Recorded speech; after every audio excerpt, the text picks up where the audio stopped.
What's up, ladies and germs? It's Dominic D'Angelo, and we are live here on OneTrueSportTV.com and the Real RVD's YouTube channel. Ready to take some questions, ready to have a jolly good time on Trash Thursday with Lovey. And who's that guy with her? I'm trying to think. We're going to give it a couple seconds. Let me think. It's Polish Prince. It's me, silly RVD. Oh! It's RVD, guys. Man, Rob, happy Trash Day. That's right. It is Trash Day again. Man, my favorite day of the week. It's Pool Dude. It's Pool Dude Day. It's Trash Day. And what else is Thursday? Something else, but we took care of it, so it's all good. It's all good. Well, guys, yes. So we got there's some regulars in here. It looks like some newcomers in here. Maddie's in the house. We got Frankie Turizo. We got Triple E. We got Melinda. Who else we got in here? Jonathan, Ashley. You look like a new person. I don't remember that name. So hi to everybody. If you have a question, be sure to pop it in there. Use the super chat. That helps things out. But hey, I know Seth don't come in till a little bit later. Yes. Damn, dude, if I was the kind of fool that be dancing, I'd be dancing. I love that song, man. Yes, guys, you can get that song too on Spotify. A little higher, type in RVD a little higher. It pops up on Spotify. I believe you can get it on Apple Podcasts too, or Apple iTunes or whatever. But you can also use it on Instagram for your music if you want to put something on there. I use it sometimes when I promote the show. So. How do you do that? You buy it first, or no, on Instagram. So if if you go on your stories and say you post like a picture or a video or whatever, you can do the little music thing at the top. And if you type in a little higher RVD, pop up there. Okay, you can use it. Yeah. Wow, interesting. Yeah, I accidentally a couple of weeks ago had music on, which I would never just normally do that, but you couldn't hear what I was saying. I'm like. Yeah, because it overlaps you. Yeah, people were like, dude, can't hear you over the music. I'm like, music? What are you talking about? What do I do? Yeah. Well, Rob, how's the week been for you? This we're getting close to Thanksgiving. Do you and Katie have any plans? You guys get together with friends? You meet up with family, or do you just kind of keep a low key thing? I don't know what we're gonna do yet. You know, we got some. It's definitely not the number one priority for the month. You know, like we got a bunch of dates with different stuff on it that we're waiting for to pass chronologically, but that's hadn't really even thought about it that much. So yeah, you a big turkey guy or not really? I like turkey. I like turkey a lot. It's like a good break from chicken, you know. Yeah. What side did you like? If you're a size guy, do you like any? Mostly just like mashed potatoes by themselves.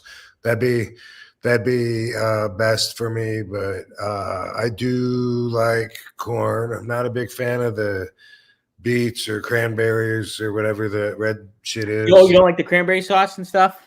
Mm-mm. Ooh, I get it. And the stovetop stuffing or whatever it is, whatever that stuff's called. Yeah. I sometimes like that, but I don't like it when there's like onions in it or whatever. And yeah. So that can ruin the whole experience for me.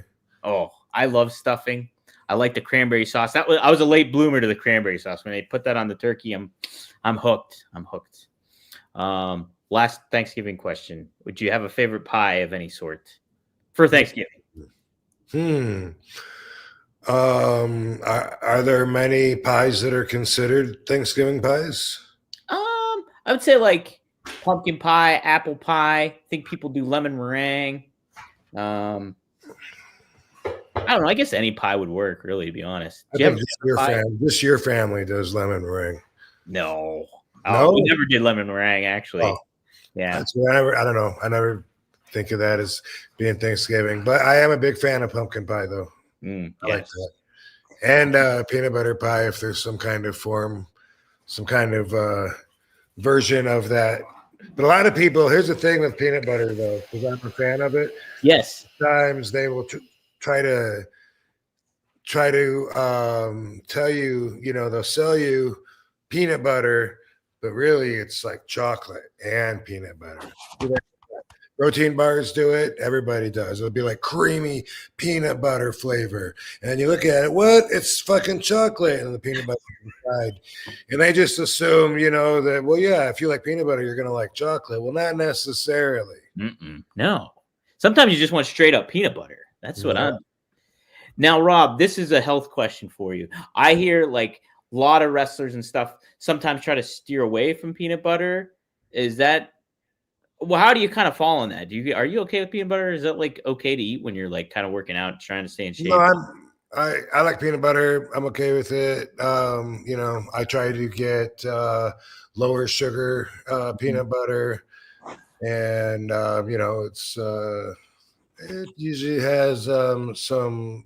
Yeah, I mean, it just depends on your goals. You know what I mean? Like, yeah.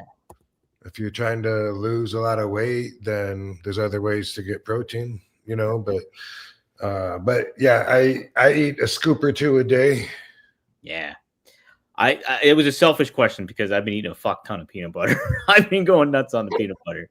So mixing in with shakes and yogurt and all that stuff. So that's what Katie does. She loves making she doesn't call them shakes. What does she call them? Smoothies. Smoothie, yeah. Man, it's like so much work though, because she's putting in, like I don't know what those little red berries are, and then the purple like ones. Cranberries? Not cranberries, raspberries? Yeah, thank you. Yeah, raspberries, and then the other berries, blackberries or whatever. I got blueberries. I threw a little blueberries in there.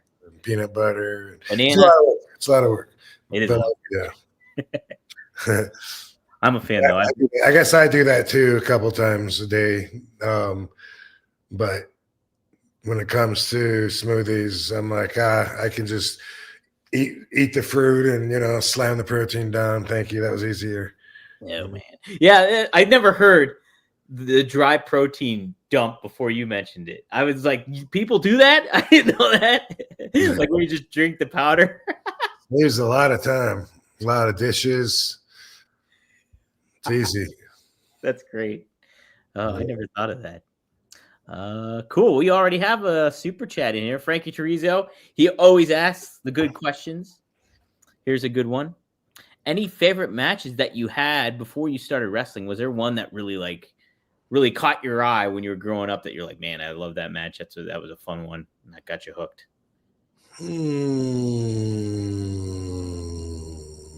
Probably a lot. It probably did happen a lot. I'm remembering. Whoa, are you okay? I'm good. What happened? I don't know. I wasn't here. Oh, am I okay? I don't know. Oh, can you see me? Weird. It was like just online, I guess. Wow, really? I guess. Oh man. Wow. I think when you moved your head, I heard it go whoosh, like a sound effect. Oh, really? Huh. That's cool. I was typing. Maybe I was doing a timestamp. Maybe that was it. Maybe you heard me typing. I don't know.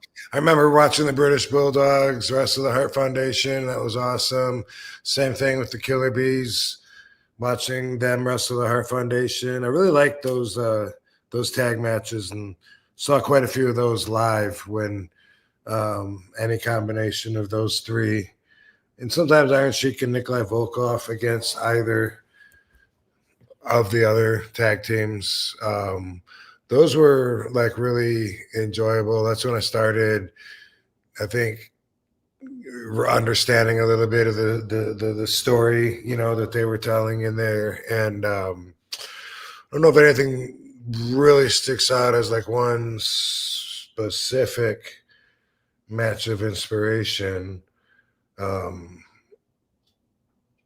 I think I'll tell you one moment that sticks out, and this is when I already, I guess, think I'm going to be a wrestler, because I remember I used to do this move to my friends.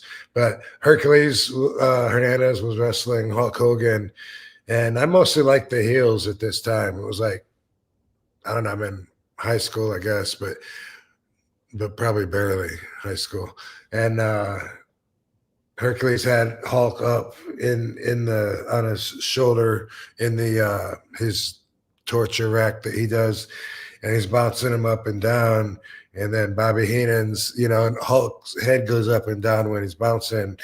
So Bobby Heenan's like, look, right there. See that? He's giving up. He's saying he quits. And I remember that stands out like as a moment. Like I remember being into that and looking at the footage with my friends. Like, what do you think? Like, look right there. He's saying yes. He gives up. Look at it. He's saying that. Or is it just him bouncing? I don't think so. I was pretty suckered into that and thought that was something everybody needed to see and decide for themselves. Man, yeah, it was so funny too. Like when you go back and you watch some of that stuff and you hear Bobby Heenan on commentary, he added so much to different things. Like not only was it just like, okay, he's the quintessential like heel commentator because he's always like kind of defending the bad guy, doing that kind of stuff. But the jokes he would throw in there, or the zingers sometimes he would have, was just great stuff. I love Bobby Heenan. He added in a whole other element to it. Yeah. No. Mm-hmm.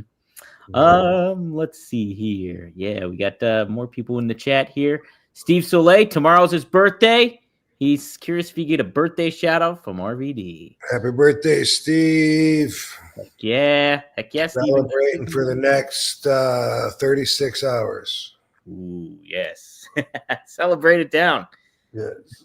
Yeah, Rob, when you mentioned the Hart Foundation, stuff like that. I remember you telling the story when you were a kid about how Bret Hart and was it Jim Neidhart too? They both stayed in character when you were like outside waiting for him or something.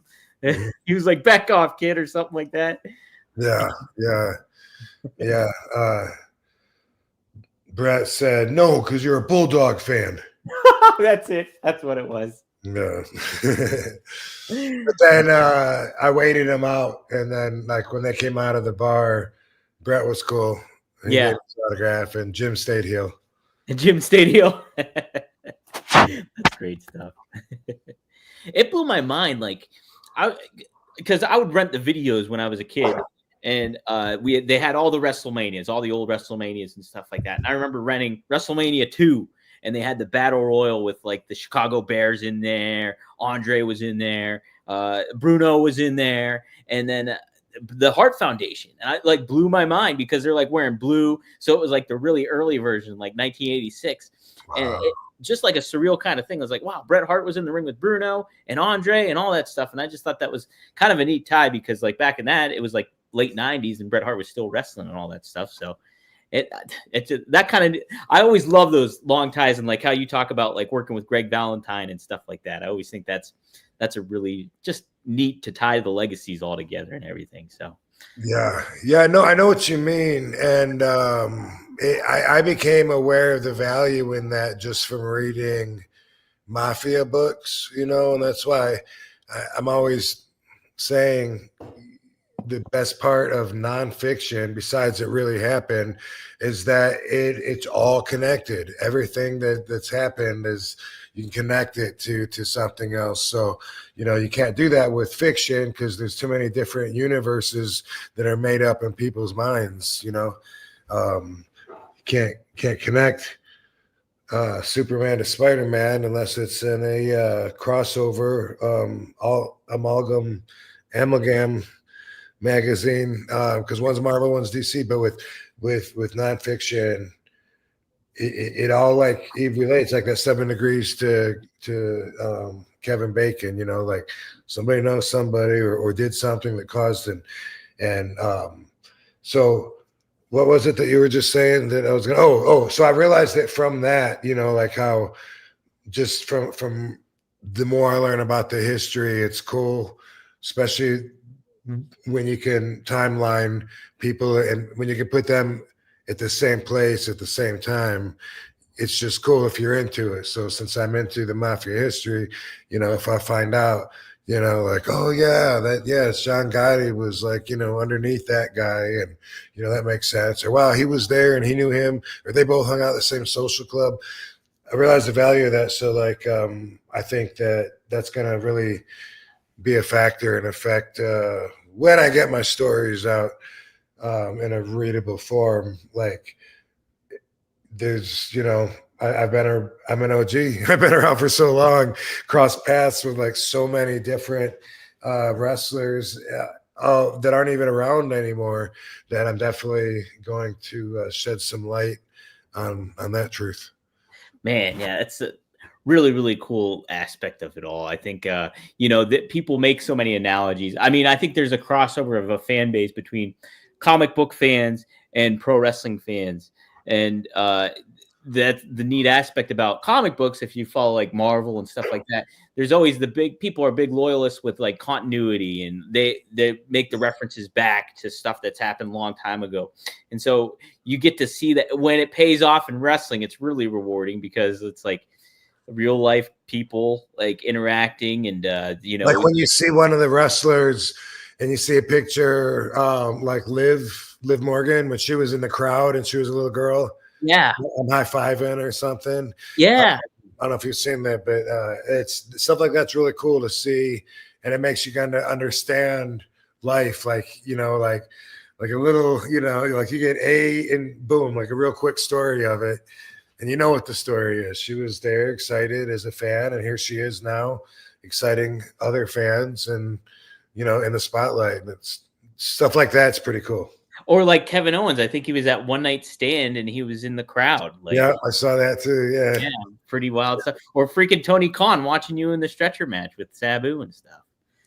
it's kind of like like what Colombo mobsters were there that day that Joe Colombo got shot, and it's like some of the guys have their own stories of what happened that day, and it's so it's all relative. Yeah. Yeah.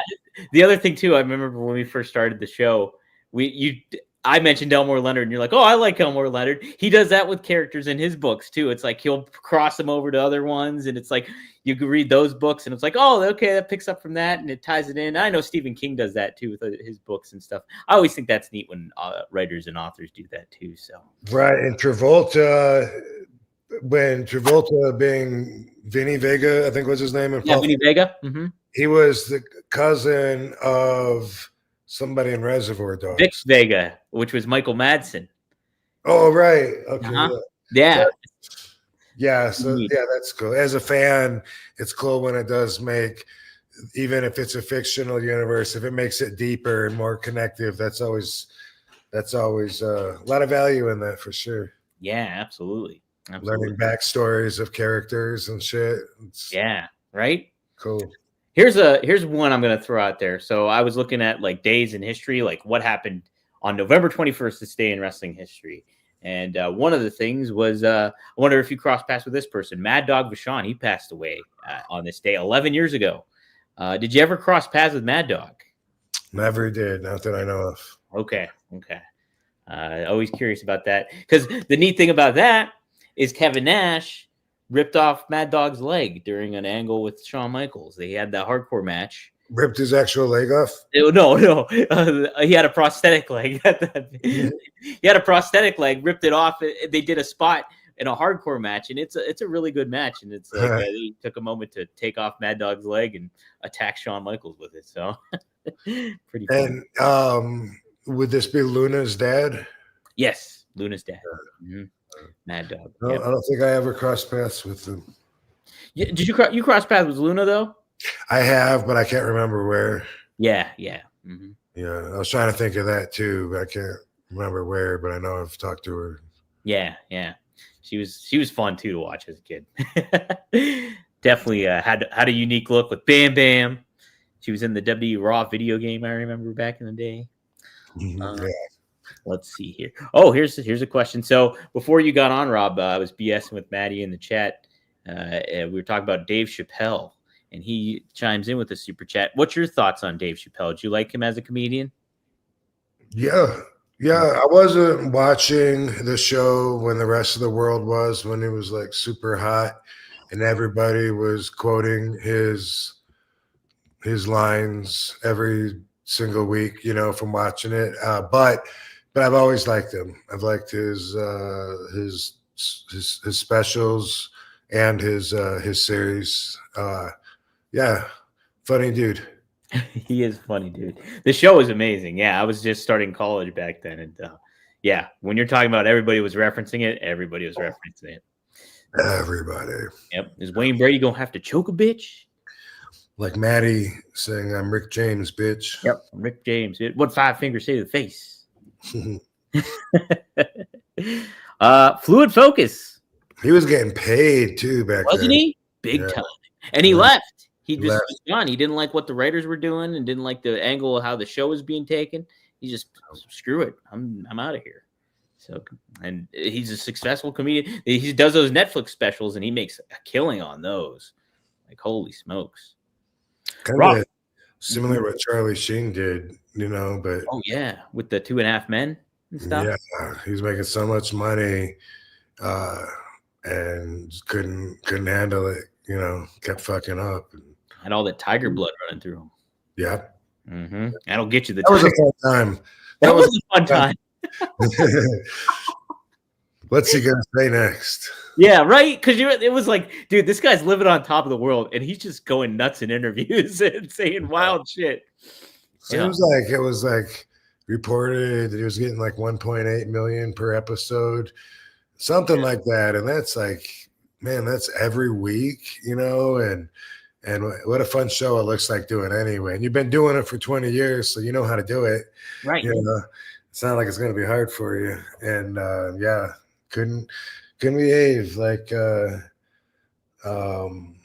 someone asked earlier when I was doing a podcast about like when I had the world championship, did it make me want to behave differently? Something like that. And I had, unfortunately it didn't. I wish it would have. I wish it would have added some feeling of responsibility. I wish I would have taken things a little more serious, but I didn't, like I've never taken myself serious when it comes to stuff like that. And Sabu's always said, you can't eat a belt. So, more money is better, and the belt's a belt. So I kind of, at the time, as everyone knows now, remained as careless as I always was. And looking back at it, yeah, if it would have made me feel like, okay, right now I'm in a really important position where a lot of people count on me, I need to adjust some things, but I didn't. No, and I was just relating that to what we were talking about. Well, Rob, crazy you mentioned that too, because literally, like, I did the day in history. Let me pull it up here. Where is it at? Boom. It was 19 years ago today. So get this. WWE announces on their website that they are instituting a new drug policy. The policy prohibits the use of performance-enhancing drugs, recreational drugs, and restricts the use of prescription drugs. Testing would be handled by a third party, and it would apply to all individuals under full-time contracts. So 19 years ago, today's 2024. So that would be what, 2000? It was after Eddie Guerrero passed away. They initiated this. So I think it's like 2005. So yes, like right after, like a little bit after that, you won obviously the world title and all that stuff. Did you notice that? Was that change distinct? Like, okay, yeah. I was curious. Okay, go. Yeah, if you can elaborate on that, like the drug testing before then and then after the fact. It was a big deal. Yeah, it was a big deal that they were going to crack down and test. And we were subject to testing before that. And I'm trying to think if I actually got tested. I really don't even know. I probably did. They just seemed kind of random. They didn't test for weed until then. That's when they started testing for weed for some reason. 2005 during this, they added marijuana to it. And it was like a really big deal because I was like, well, if Eddie didn't die of drugs, then why this? Why is this the response to Eddie dying is now we're going to crack down on drugs? And some people would say, well, he didn't die of drugs, but it was his long-term use of drugs that damaged his heart. I don't know what the story is to that, really. If anybody does know exactly, what causes heart disease, that's like how often do you get the answers people trace back and know what caused something once you get it? Like, I know how I caught this cold. It doesn't always work that way. Sometimes you have a pretty good idea though. And with him, I don't know what that was, but I'm sure they do have a good idea. His family and people that know him a much better idea than I have of what took him out. But the drug testing policy was a big deal. It was going to be done with the guy that does the Olympics. Uh, yeah, guy that tests Black, Dr. Black. He does the Olympic drug testing, and Vince is going to bring him in as a third party to test all of the independent contractors at whim. At whim. Wow. Yeah. Man, that's crazy. So, man, yeah, thinking about that too. It's just, I remember too, like Randy Orton was always hovering around that area where he would get tested and they'd Yeah. suspend him and stuff like that. I heard that's why he shaved his head, because they were threatening to get his hair sample when he passed, because they were accusing him of cheating or whatever to get past it with bypassing with different things. And they said they're going to get a hair sample. And I heard he went right to the bathroom. Went bzzz. I believe it. Yeah. That's great. Hey, Maddie said, with the super chat too, he said, RVD didn't ever need a belt to define him, one of a kind. Did you feel that way too? Like Roddy Piper had that vibe, like he didn't really need a title and stuff like that. I think an argument could certainly be made that you didn't necessarily need a title, but I think you helped elevate titles in a lot of ways. So how did you kind of feel on that, like having a belt or not having the belt? That's a really good question. I'm not sure how I feel about it. Like I've never been a mark for belts. I can't tell you. I won't recognize a lot of them by looking. Like I don't study them. Like, wow, this is so cool, and that's something that our Only Wrestlers Association will be voting on pretty soon. Is what belts we have and what they look like to start getting the gears grinding and going towards live events. But I think some people need a belt to put them in that spot, to get the people to give a shit about them.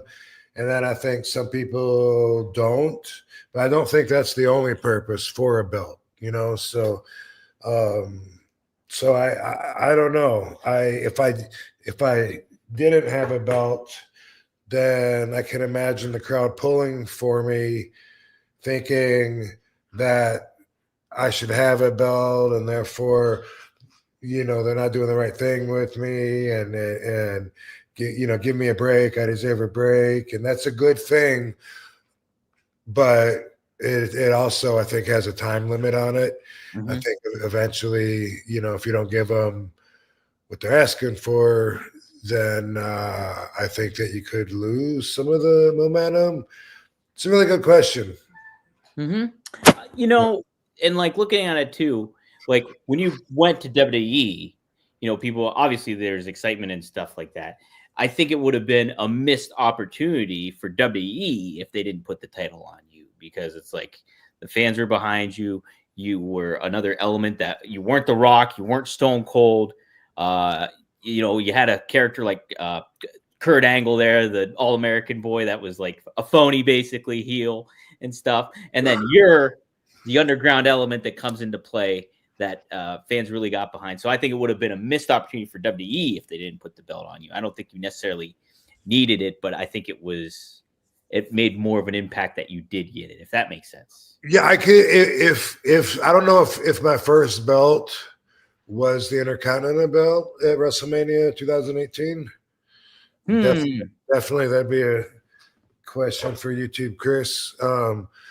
But if that was, then I feel like I was still pretty young and new to the company, and I would think almost that I would need it at that point. Like seemed like a good fit looking back at it, as over as I was and how cool RVD is.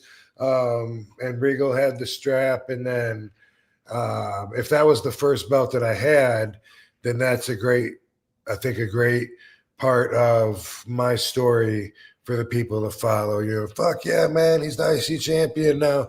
So, without that, it wouldn't. I don't think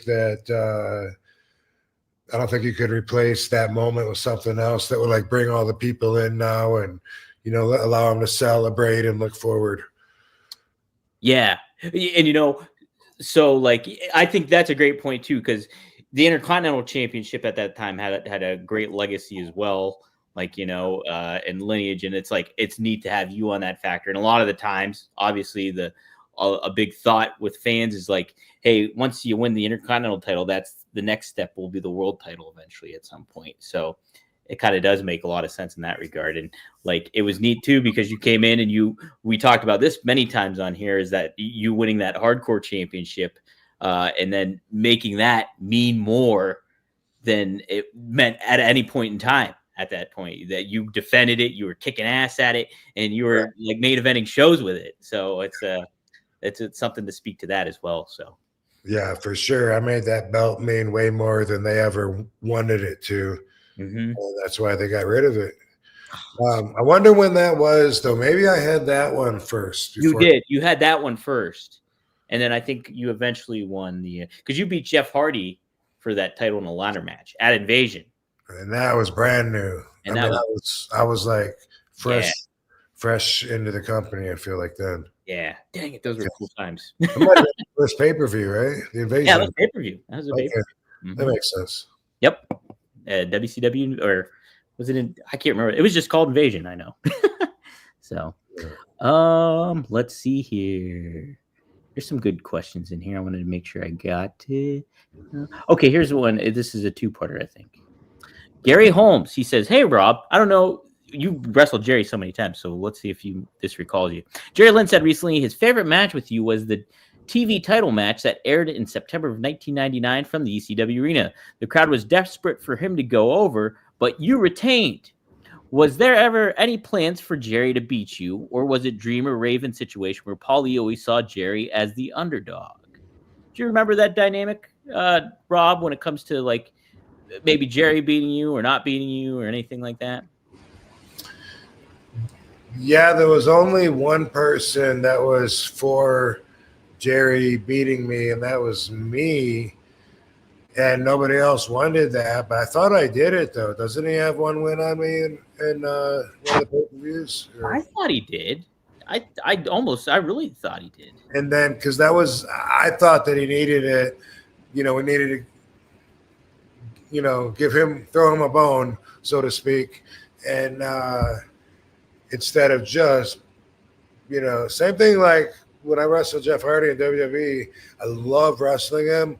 But it seems like every single match, it seemed like I always won, like over. And I always wondered, like, is that the right way to do things? Like, should we throw him a bone? I mean, he's Jeff Hardy. He's not like, I mean, we had great matches, but I don't remember it ever being the other way around. And I don't know, start getting personal thoughts, like wondering how Jeff feels about that and this and that, but with Jerry, Sabu didn't want it, Paul didn't want it, and I thought, he's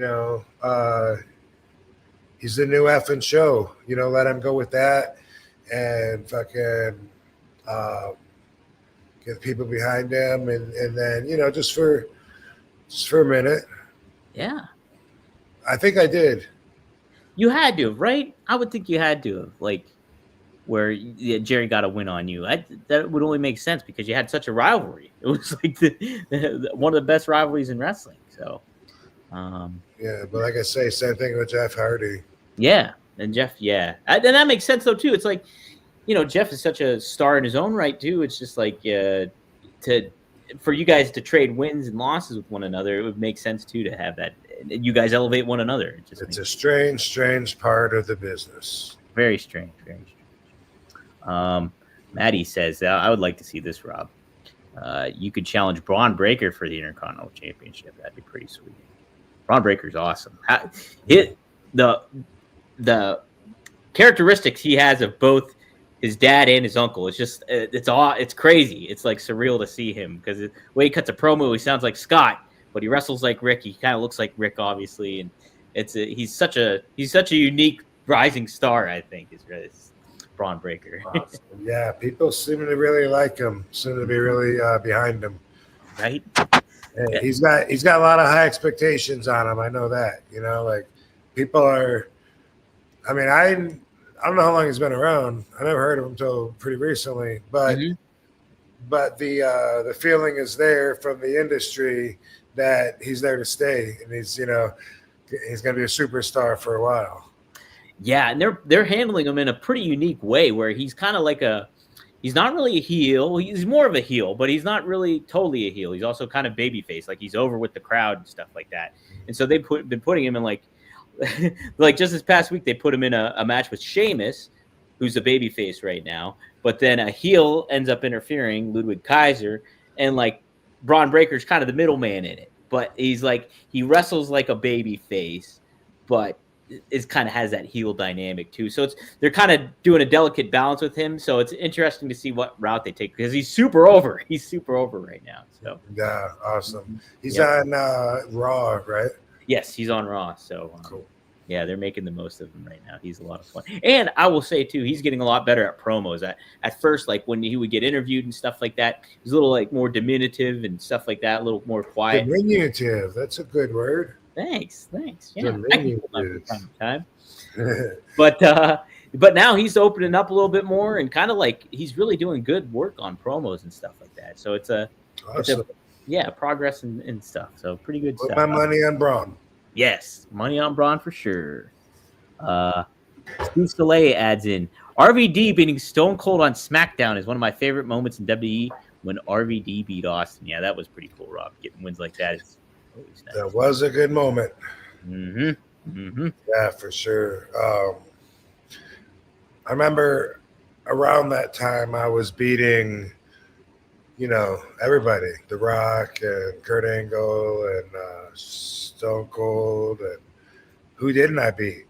The Undertaker, but then they took it right back. But I was kicking ass during this time, but somehow at the same time, skeptical,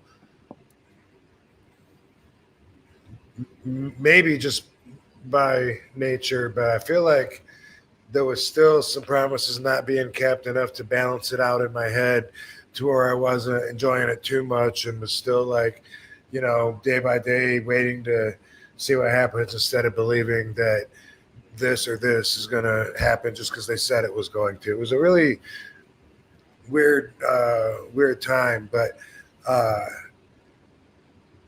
just remember one of those nights, and it wasn't the night that I wrestled Stone Cold, but he was standing next to me, and he said to me, it was when we were building up for our match, though.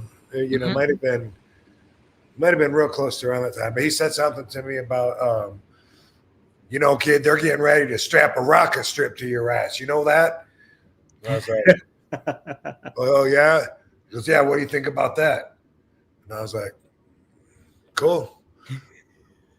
It was a real short conversation, and I didn't really know what he meant exactly. I've heard the expression many times since then, but I hadn't before. And I couldn't believe it anyway. So it's like, hey, it sounds good. I don't mean to sound smug about it, but, really? Whoa. I'm going to call mom and tell her right now. It's like that's the opposite of how I feel because I'm too skeptical. Even if they say, man, they're going to strap your rockets, they're going to send you to the moon, I still would be like, all right, I'll believe it when I see it. And, I told you stories of that before. That's exactly what I told Pat Patterson when he came in the bathroom and said, kid, you're going to make a lot of money here, which was his propositioning line to Brickhouse Brown, by the way. Yep. And I'm in the bathroom, and I just said, if you say so. And he said, what? And he said, if you say so. He goes, whoa, I don't like that. And now you're telling me you don't believe in yourself. I'm like, no, I believe in me. I just not so sure about how they're going to be paying me here. That's how I always felt, even when I was um, young enough to where I probably could have been a little more respectful. Well, so do you think that having that skepticism, though, did that more so in your career, do you think play to your benefit or play against you overall, looking back? Hindsight 2020. I think better. I think that it has helped me because I'm not equipped to have a huge emotional range. I'm not. I'm stoic by nature. I wouldn't have peace of mind if I had a big roller coaster of believing, hopeful, fuck yeah, things are great. And then boom, what do you mean I got to put this guy over? This guy never wins. What is going? And then yeah, they're going to do this, they're going to do that, they're gonna do that. But what's he got the belt for? You told me it was going to be on me, and now I wouldn't do well with the ups and downs of having that wide of a range of emotional responses to committing my feelings towards something. So for me, it was worth not enjoying it, not being able to mark out or smell the roses, so to say, through most of my career because I was handling it like business. It did take some enjoyment away from it, yes, but I think in the long run, it was for the better. Mm-hmm. You know what? And I was kind of thinking about that too. And I think that's probably a great answer because it's like, yeah, I'm always of the mindset, expect the worst, but hope for the best. And, it's just like, hey, this could maybe happen, but you don't know. It's like, and like you hear about it all the time in Hollywood and especially in wrestling too, is like, you get these promises and things like, hey, this is going to happen. This is going to happen. Then I don't think anybody's going to be an exception to that. Everyone's got to deal with that. Yeah, absolutely. So, yeah, I think it's overall pretty good to kind of be reserved and be like, I don't know, we'll see. I think it's a pretty good mindset to have. Overall. For me, anyway, I'm not good with emotions. Yeah. There's some good comments in here. I want to make sure. Oh, here's a good one. So, Bull Buchanan was on Briscoe and Bradshaw this past week. And Matthew here says, I always wanted to see RVD work with Bull Buchanan. Did you ever work with him or interact with him at all? I don't think so. Okay. No. Did he have a different name? So he was a part of the Truth Commission, like back in 1997-ish, 6-ish, with Kurgan and all them. He was. So. I'm trying to think if he had another name though. That's a good question. He was mostly just known as Bull Buchanan because came in with the Boss Man. He was like his right hand guy. And then he went to the right to censor and stuff like that. But yeah, I don't think I ever had the honor of working with the gent. Okay. Interesting. Okay, so people do add some clarity here. When it comes to Jeff Hardy, James says it says you lost the hardcore title back to Jeff Hardy at Raw, then got it back at Vengeance, then lost it to the Undertaker. So you did trade the hardcore title with Jeff at least once.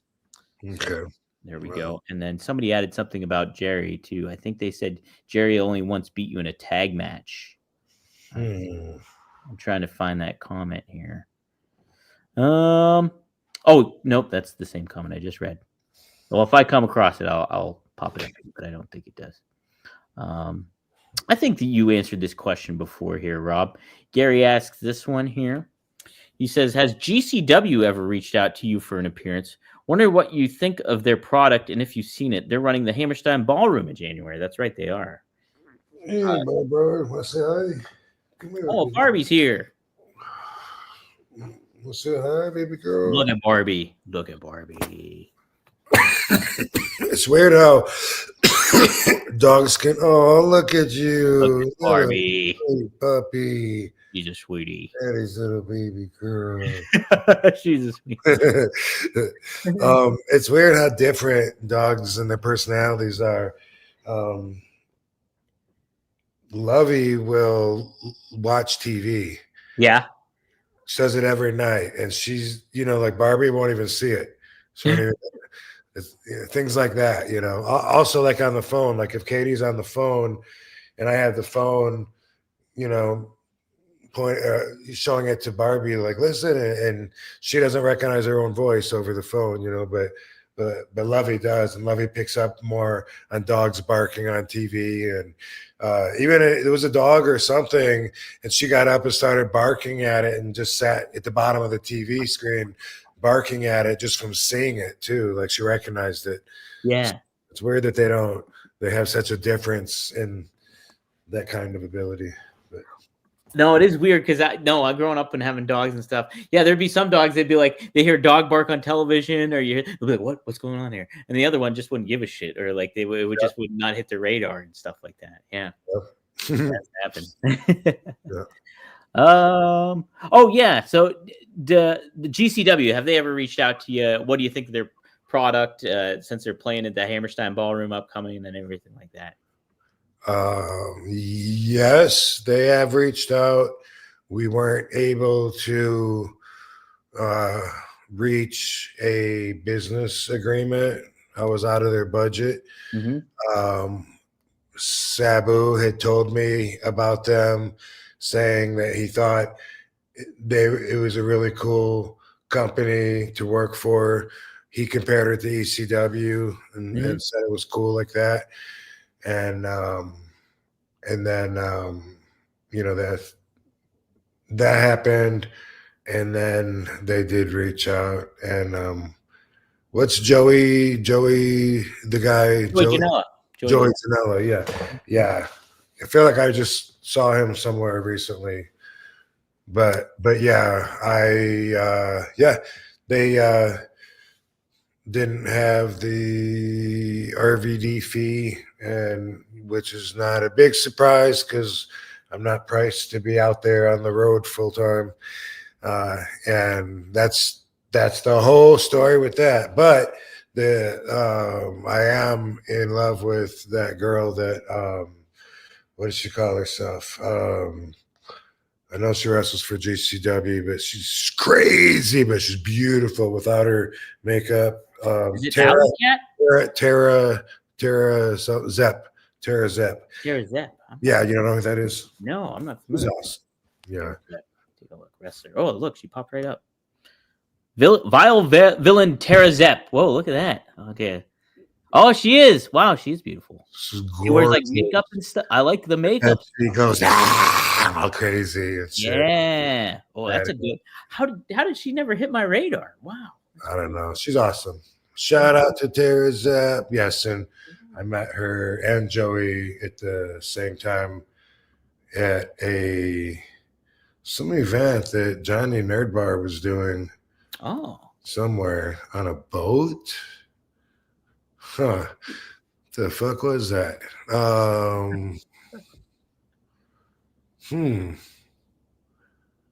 Weird. Maybe it was Comic-Con week or something like that, where there was like something going on, and maybe WrestleMania week. I can't remember. But anyway, point is, I met them both, and right off the bat, like, was just like, boom, like, okay, you got my attention, and I love her. Tara's that baby. Yeah, it's okay. Katie loves her too. Yeah, that's great. That's great. Yeah. Should be a good interview. What was I gonna say? Oh, I like Joey Janela a lot. I think he's a very funny dude.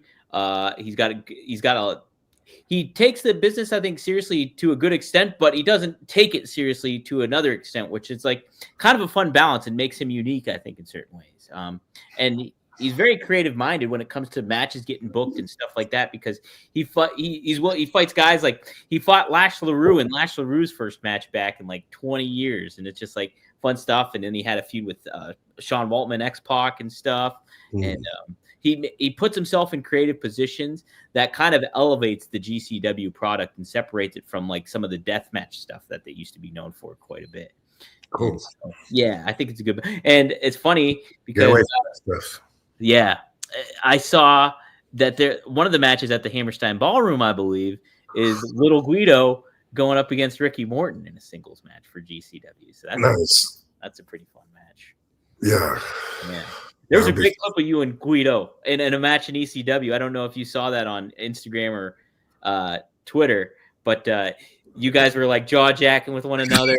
And then, like, I was expecting you to like just manhandle him in the match. You know, this is during the ECW days and stuff like that. But it was like you guys made it competitive, where it's like he was like out wrestling you a little bit, but then you would get him, and he would like bounce back, and then he would try to taunt you, and it was a really well set up start to a match, and I was really I thought that was awesome. It was only like probably about a minute of a clip or something.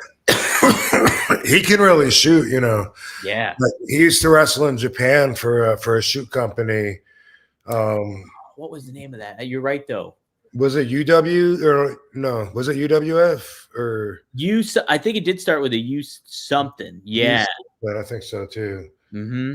But the same thing that Gary Albright came from, I believe. Right, yeah. And I think wasn't fucking what's the guy's name? Don Fry, didn't he do that shit too, I think? Yeah. Mm-hmm. And Dan Severian. And the Beast.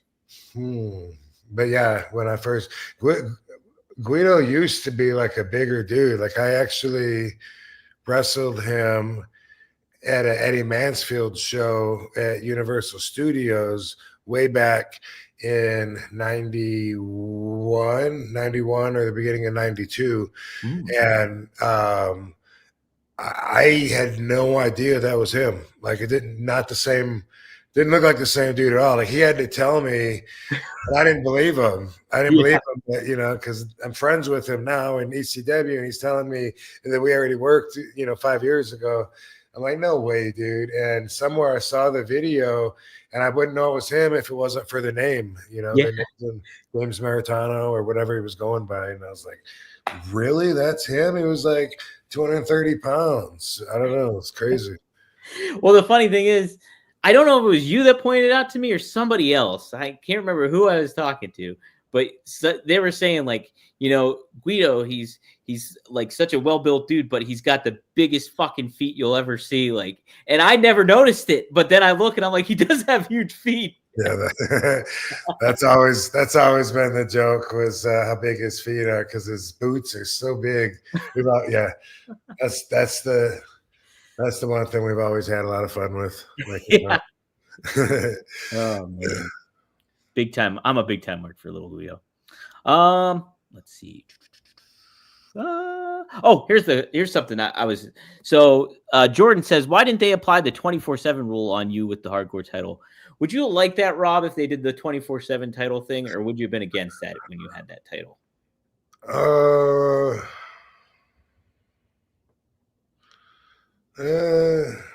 I think I would like it better without, because I was adding wrestling to the hardcore matches.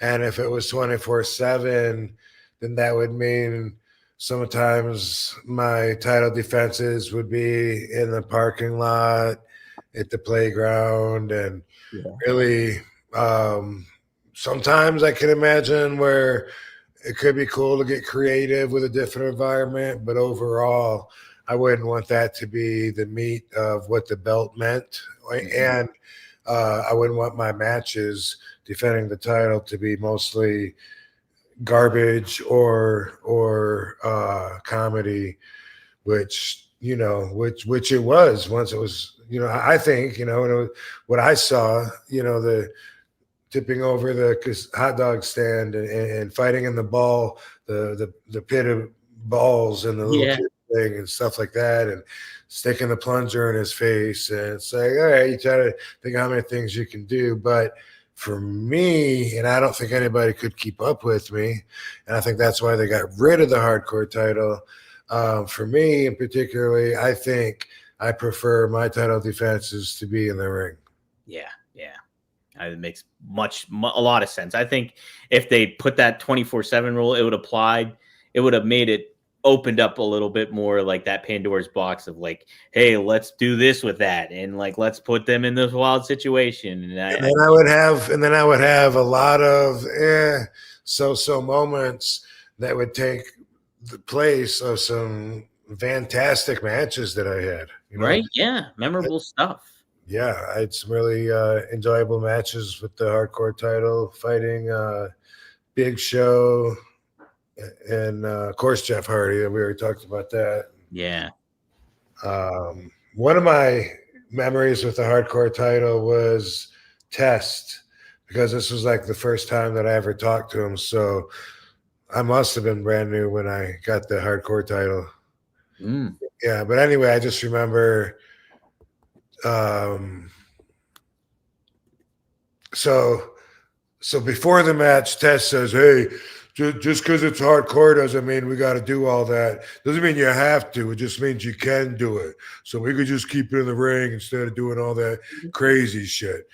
You know, I was like, well, sorry you feel that way. I mean, this is how I stand out. You know, that's what makes me special. You know, I got to do at least like one thing. You know, just let me just do a moonsault off the guardrail. You know, no one else is doing that shit. And he was like, oh, man, let me just, you know, we went back and forth, back and forth. Okay, easy. It's easy. Just a moonsault off the guardrail. Boom, that makes it a hardcore. That makes it extreme to me. We're outside the ring during the match, and boom, I'm up on the guardrail, and I go to flip backwards, and when I arch back, he's like, I don't know if he's too close or what, but he's standing to catch me, and our heads went bam, and it was so fucking stiff. Crack. It was like so hard. I think it busted him open. And I don't remember how we finished the match. I guess we just finished it. But afterwards, he was pissed. And he kept, I mean, this happens so many times after I potato somebody. I don't want to get caught with like one boot on and one boot off or whatever. So a lot of times I would have to like wait and just to make till I see them. Especially if every time I knock somebody out, I'd be like, I don't know if they're gonna be mad or not. And I'd be like waiting until I see them and see what kind of mood they're in. This was one of those too where you know, I'm taking my tape off, and then he would like just come through the dress. It was like a walkthrough kind of dress room. He'd come through, fuck, you know, huffing and puffing. He'd come through. And so I'm like feeling that energy, you know, like, okay, you know, and I like go ahead and take the other tape off. He'd come back through again, you know, fuck. And he, you know, boom. And he would just like walk through. And then and one time he goes, fuck, somebody roll me a joint, which which this is the first day I'm even, you know, talking with this guy, you know what I mean? Yeah. So I'm thinking, okay, that was probably directed towards me. I think he's talking about somebody here. But is he saying, what's he saying though? Is he bullying me into it? Is he saying I owe him, you know, like what? And he came back through again. And I said, hey, I said, hey, dude, you heard me say I'm sorry, right? And he said, yeah. I said, so are we cool or not? And he was like, oh, you know, and then all of a sudden, like it took all the steam out of him. and then he was just like, fuck yeah. And he was like, man, you got any weed to smoke? And then we got along really well after that. But he wanted to, you know, he wanted me to be afraid of him at first. Be like, oh fuck, you know, he's mad at me and shit. I better roll him a joint, and, you know. And I was like, I'm gonna put a stop to that right now. But that's a memory that'll be with me forever, untested, and with my having fun with my hardcore title defense. Yeah, yeah, our heads hit so hard that, you know, like it was like, is he still gonna be conscious or not? Because it was hard enough to where some people would be sleeping.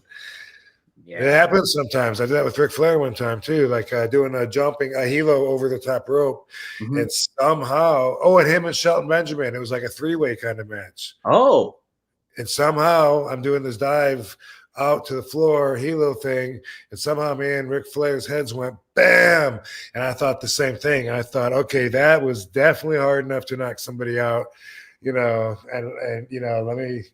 After I quit rolling and could recover, I looked to see if Flair was going to be sleeping or not. He wasn't. He was fine. That's when I was like, all right, you know, he's definitely not a pussy. That was a really hard headshot. Dang. Oh my gosh. Yeah, those moments, like I would think connecting heads has to be one of the worst parts of the job. I like that part of that aspect. Doesn't happen often. It takes, it takes a mismatch, obviously, of people being in the right position for each other. But yeah, I don't know. Sometimes it does happen. Heck yeah. Mhm. Gary's got a couple of good input here. Here's one. He said, RVD and Test had a great match a few years later in WWE's ECW. I think it was on Sci-Fi right before the Hardcore Holly match where he sliced his back. So Yeah, I bring this up a lot when people talk about or complain about the ECW on Sci-Fi, and I tell them, when it first opened up, it was pretty good, and I had some pretty damn good matches with Test and Bob Holly and Sabu and Big Show. People forget about that, but there was a good several months, and then I guess it was after my suspension, but sometime down the road, not too far into it, Vince said he's going to change it from ECW means anything goes to one Extreme Rules match per night, and then the rest of the card you might as well be watching Raw or SmackDown. And I kicked and screamed, you're killing it. And he said, Rob, I gotta have I have to have credibility in my referees. Which okay, I get, but no, you don't. Save that for Raw and SmackDown and let ECW, and also they were watering it down anyway by sending every wrestler there for no reason that was part of a different show, made it confusing. I thought they should make ECW the place where anything goes. And then if you're going to send Kane and Matt Hardy from SmackDown for whatever reason, make it then there's a reason they're there to settle a score. You know what? I'm taking this to the next level. I'll see you next week at ECW. And, boom, then that means and then you get a hardcore match, and then it means something, But anyway, that's what I wanted. And instead, ECW became just like any other, like Raw or SmackDown, except more confusing. And that's why I have said and been caught saying that sometimes it did seem like ECW was brought back to distinguish. Yeah. Distinguish, extinguish. Extinguish. Yeah. Good call. Yeah. I didn't pick up on it, but distinguished felt right at the time. Yeah. But yeah, I loved working with Tess though. We had a lot of really good matches, and he used to complain that I was really stiff. And then after a while, he just got used to it. And that's what he told me too, especially like when I would catch his foot because he's so tall. If I would catch his foot and want to do the step over kick that I do, that Kaylani does kind of now. Yeah. When they're taller, then I got to like jump more into it, and then that might cause me to to put more into it, to kick harder, basically. And it would with him. I remember one time saying, dude, I know I nailed you with that step over kick in there. And he was like, oh, yeah, I just expect it. Now I know it's coming. I'm aware of it. But he definitely, I had to break him down to get there because at first he would complain and he'd be angry. And but he would give it too, though. One time he picked that boot up and it hit me so hard it felt like he pushed my eye into the back of my head. It was crazy. It took away my balance. I was spaghetti legged, trying to catch my balance, and Test leans down and he goes, Robbie. I don't know why he called me Robbie, but he goes, Robbie, spin kick me. And I did this, I was so low already. It must have been like a spinning leg sweep that went nowhere. Didn't hit anybody.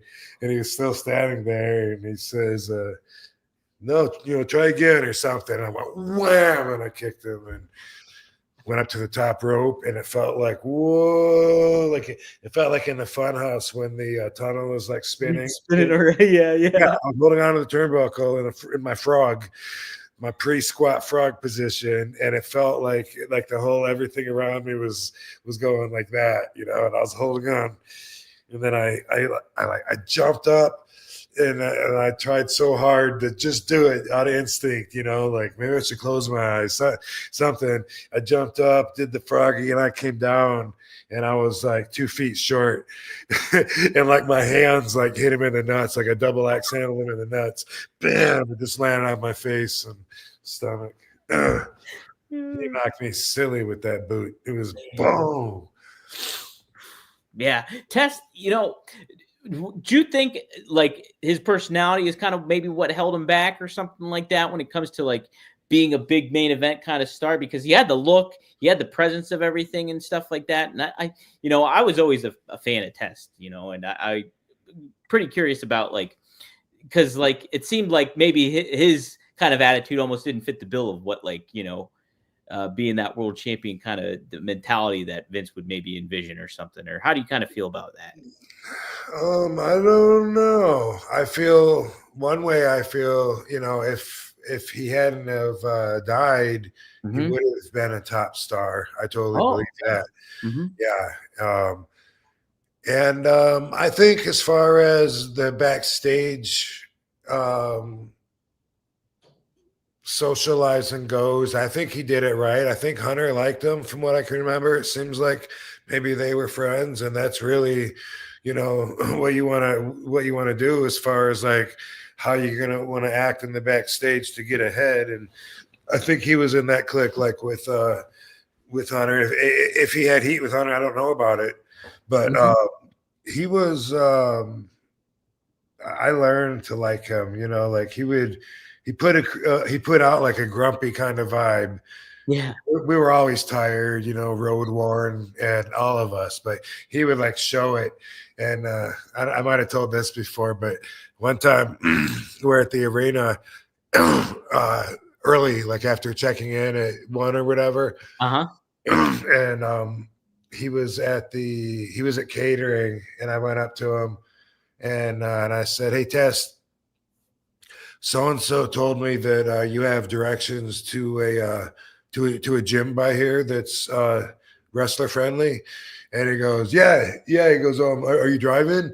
And I said, yeah. And he goes, all right. He goes, you go, and he's using his hands on the table. He goes, okay, so you go out and make a right as soon as you get right. Go make a right, and then wait, cross the street, and then and he like started getting mad at himself and frustrated in his own directions, and he was getting himself worked up. And he's like, wait, go down this way 2 blocks. I was like, whoa, brother, calm down, man. What are you getting hot about? Like, that was this.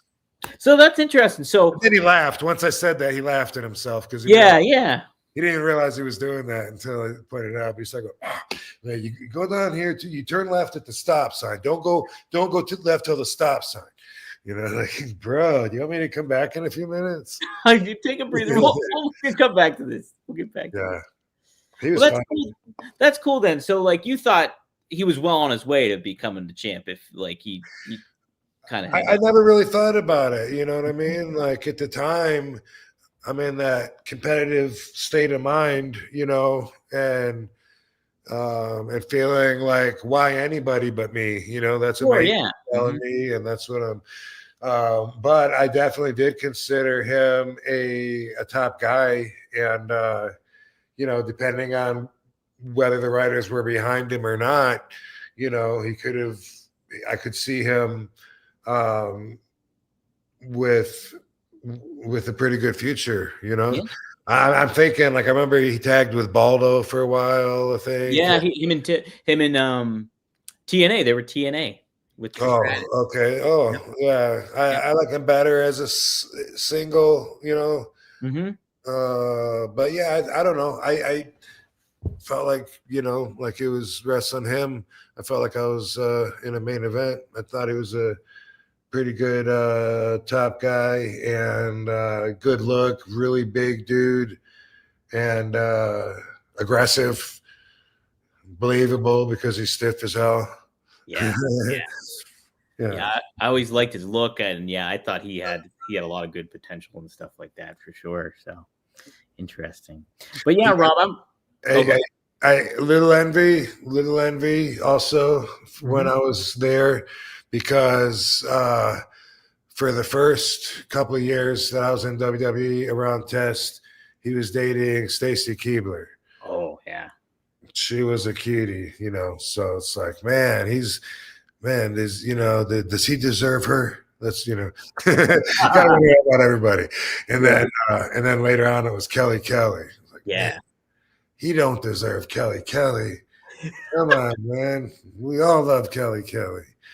But they obviously were together for a long time too. So I remember one time we were in an arena in Arizona. I think it was in Phoenix, Arizona, and this was with the new ECW. And myself and Sabu were tagging against Test, and somebody, it seems like it might have been CM Punk. That's so crazy. You told that, you told that story where he was like, "Hey, you got to watch." He wanted you to watch Kelly or something like that. Oh no. Okay, go ahead. Well, okay. So anyway, the crowd was saying to Test, "You suck dick. You suck dick," and he said, "Okay, right. I suck dick, but I'm the one that's banging all the hot divas." And me and Sabu were like, "Yeah, he's right. You got a point." Yeah. The whole crowd did. They were like, "Yeah, all right, that's good." Yeah, you got us. Dude, what a lineup though. Stacy Keibler, Kelly. Stacy was mine like back in the day. Like I was, oh my gosh.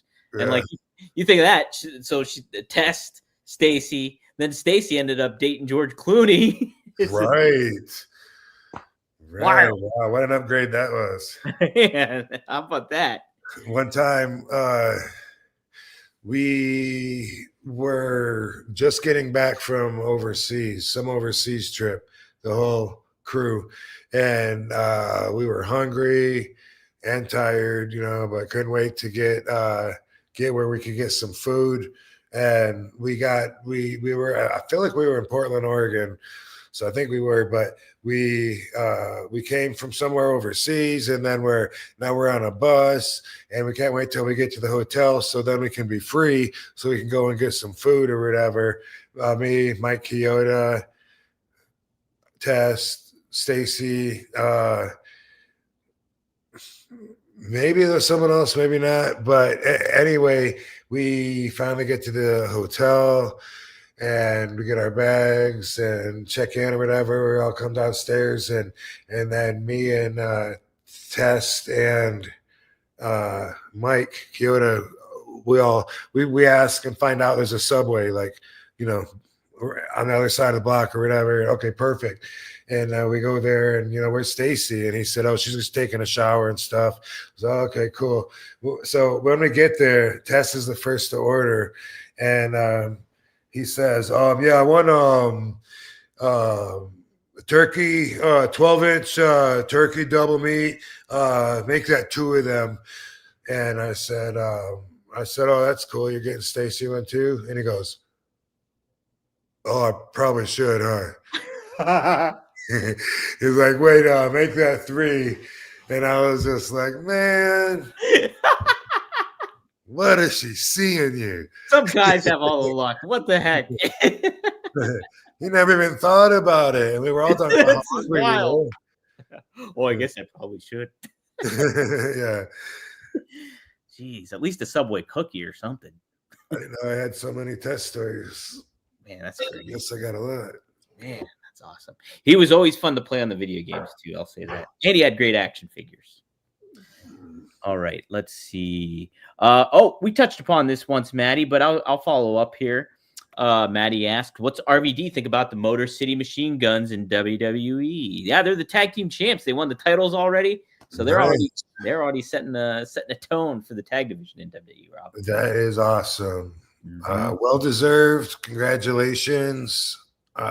They've been busting their ass for a long time, and perseverance has paid off. Yeah. That's the story right there. And those guys are both really good.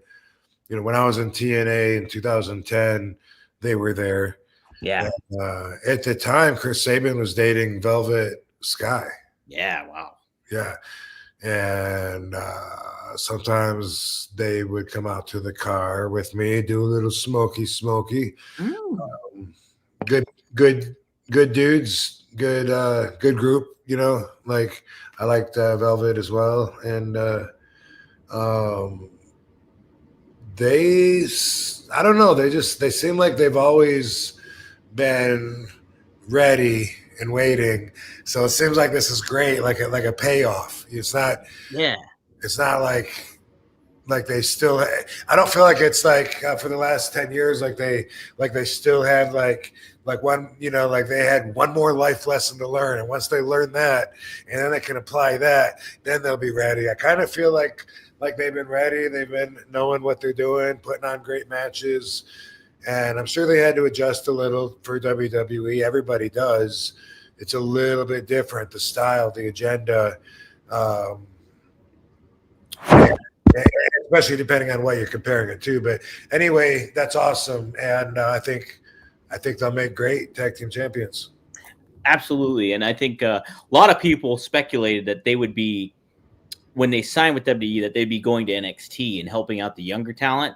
And I was pretty happy to hear that they just put them right on SmackDown and they immediately got a win. And then the next week, I think, is when they won the tag team championship. So Triple Wow. H already was like, yeah, I'm going to make these guys like really define the tag division. So it's like they're setting a tone for building a new era for tag team wrestling in WWE. And what great guys to do it, that have that legwork and put the effort in, and that name cachet, everything like that. I think it's awesome. Alex Shelley was my guy in TNA. It's neat to see that all Yeah. come full circle. Finally, they Yeah. made it. Mm-hmm. And you know, like I was talking earlier about like the British Bulldogs and the Killer Bees, you know, against the Heart Foundation. And a lot of the reason that I even brought that up and the reason it sticks in my mind is because of the tag team moves and the way that they work together.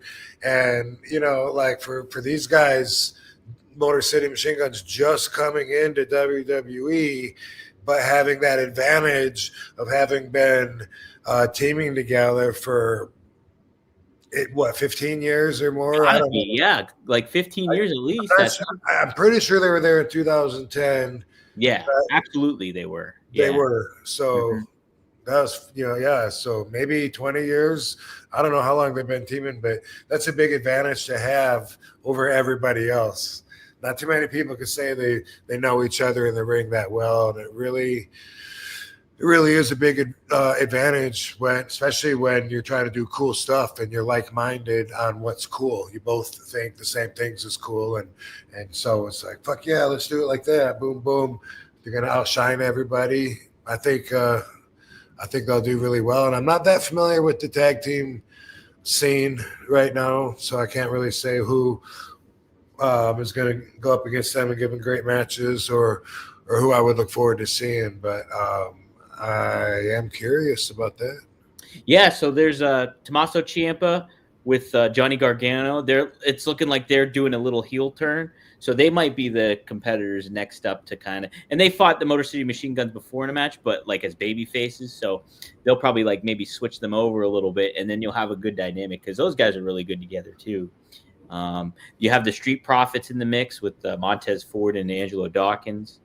Trying to think. Oh, there's Pretty Deadly. They're that comedy kind of tag team. I enjoy them. So there's some potential there. I think the Motor City Machine Guns being there speaks to the focus that they're going to put on there a little bit more, because it's kind of tag team in wrestling has been kind of almost an afterthought in certain ways, I think, in recent years with WWE and across the board, I think too. So, but now I think it's a refreshing thing to take a look at. So, Alex Shelley's a physical therapist too, which is pretty neat. So. What was that? Alex Shelley's a physical therapist. He's like a licensed physical therapist now too, so he knows all the ins and outs of that stuff. So he can help out in That's certain cool. other ways. Right. Yeah. Right. Pretty neat That's good. stuff. Yeah. Good to know. Yeah. That would be a very good thing to know because, when you choose a career like we did, for the most part, you're your own doctor because you're on the road all the time. You're not going to go and go to the hospital and get checked out unless you really, really, really fucking have to, because you don't have time. It's not convenient, and whatever you can do on your own, you're just going to do. And I've found myself explaining that a lot of times over the years, that throughout my career, like, I'm my doctor. I have to decide, is this so bad that we go and get a cast on it, or is it something I can tape up myself and stay off it for a couple of days? And you find, that when your job is at stake, your livelihood, and you're making your money off of these decisions, you can find you're qualified to do a lot. Yeah, heck yeah, man. Yeah, what a tool in the toolbox to have, though. If you're hurt or somebody else is hurt, hey, have Alex Shelley take a look at it and get a quick opinion on it or something. This reminds me of something that's really scary. El Snow has always done this chiropractor move. I have no idea if he's ever had any chiropractor training. I don't know. Maybe people in the chat room know.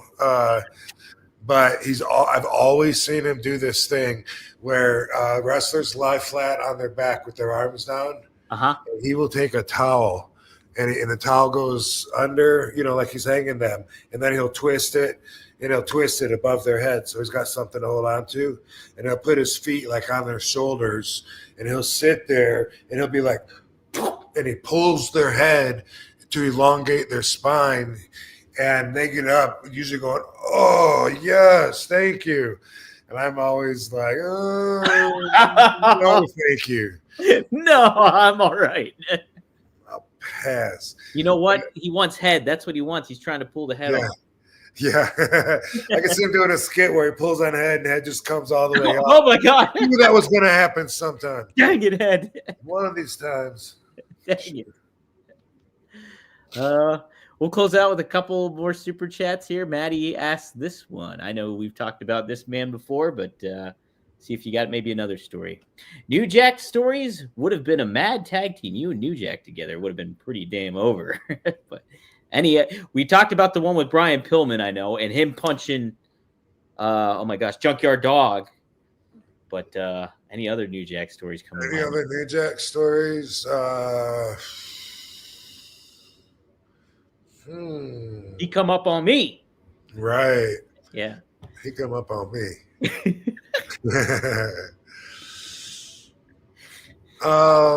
Well, there was, I might have even already told you this, even though it's not the kind of thing that you really share normally on a podcast, but there was, in the early ECW days, we stayed at the Travel Lodge in Philadelphia, and it was a round building.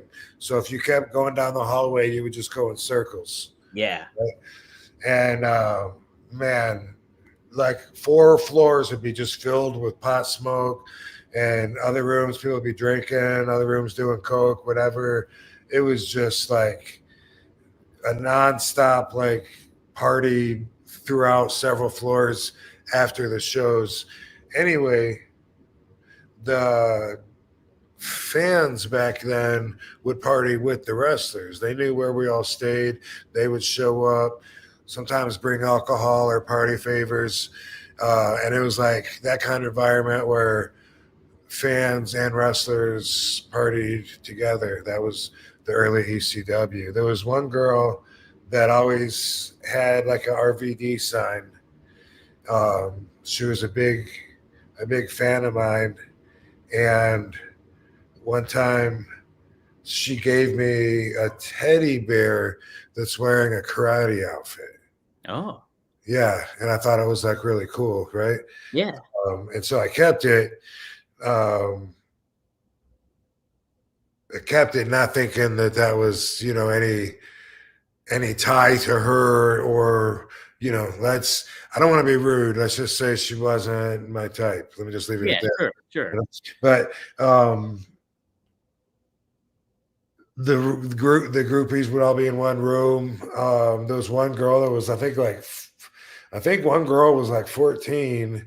At least that's what they said she was, and she'd be there with her mom. What? And some of the boys would bang her too. Yeah. Oops. Yeah. Damn, man, that sounds crazy right now. I'm unlocking these caverns in my mind to try and remember the rest of the story here. But anyway, she was, I was her favorite wrestler. She was one of those that would always be like in the front row, one of the regular occurring ones.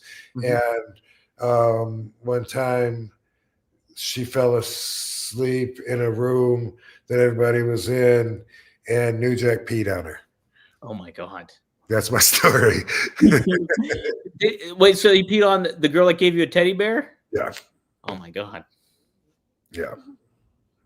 He come up and peed on me. Yeah, that was another strike. Another reason, that for me to feel like I didn't really care for the guy that much. You didn't really connect vibe with New Jack. Yeah.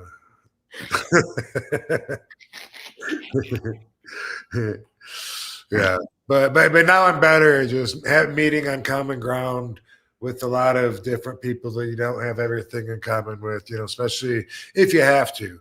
Yeah. Or if you want to, but especially if you have to. So, but I mean, like a lot of giving New Jack a break and saying, well, he did seem like a violent gangster, but if you want to say a lot of that was just character, okay, but let's peeing on a girl. He peed on her in front of other people, fans, wrestlers, while she was sleeping. So I don't know. Did she wake up? Do you know if she woke up, or was it? I don't know. Man, that would be something. If she's watching, join the chat room. Did you wake up from that? Did you wake up? If you're out there, you woke up in the morning and say, "What's that smell?" Yeah.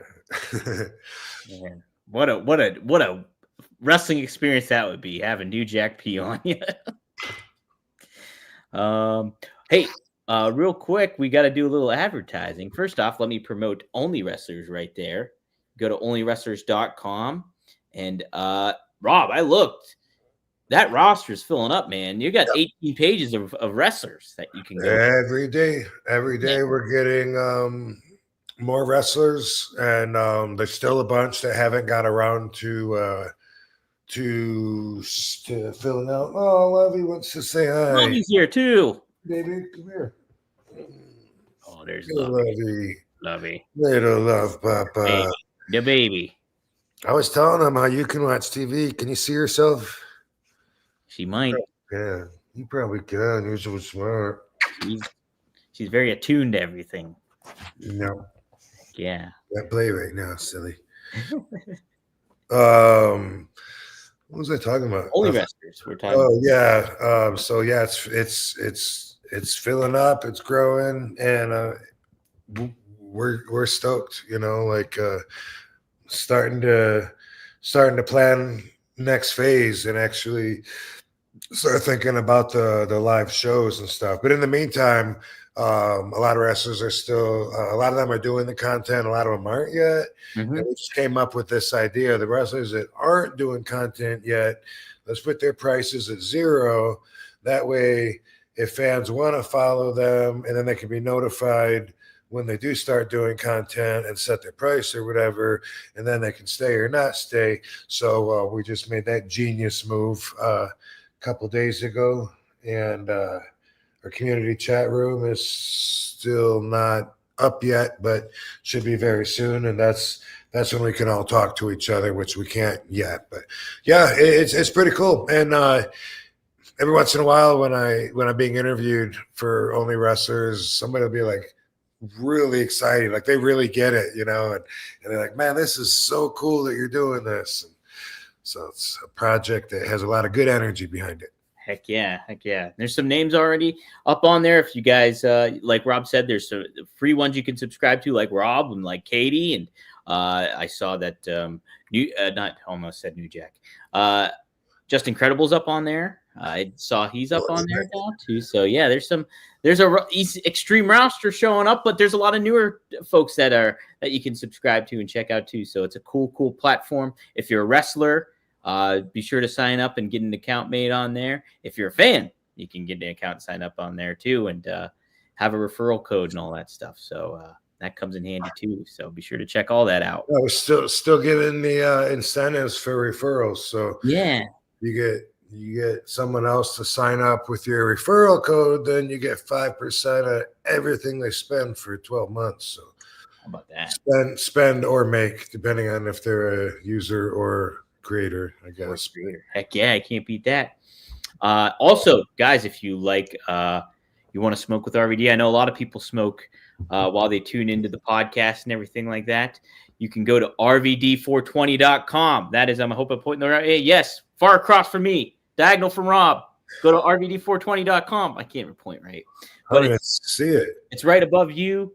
If you look to your right, up top. Oh, this one. Yes, that's the logo there. rvd420.com. That's Greek Glass. You can go to greekglass.com too if need be. But you get that RVD merch. Look at our Rob flexing. He's flexing on the glassware up there. And you can check it out. There's some cool stuff on there for sure. So be sure to support that. And, hey, you can smoke with RVD in a very one-of-a-kind way.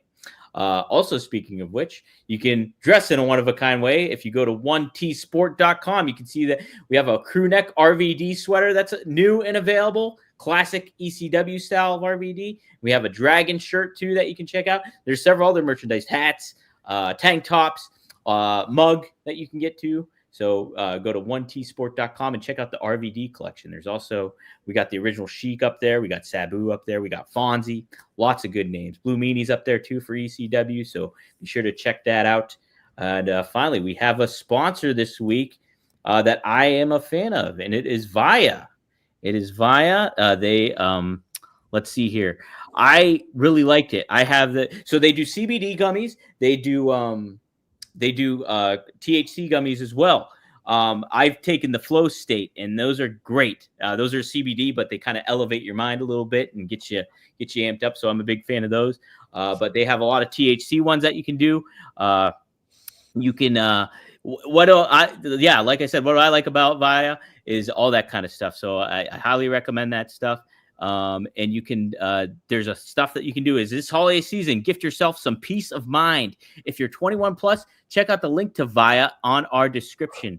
For a limited time during the holidays, get this, Via is offering 25% off site-wide, plus up to 50% off of select items and bundle. If you're hearing this ad post-sale, you can still save by using code RVD. That's code RVD for 25% off. So now is the time to strike for this stuff. After your purchase, they asked you where you heard about them.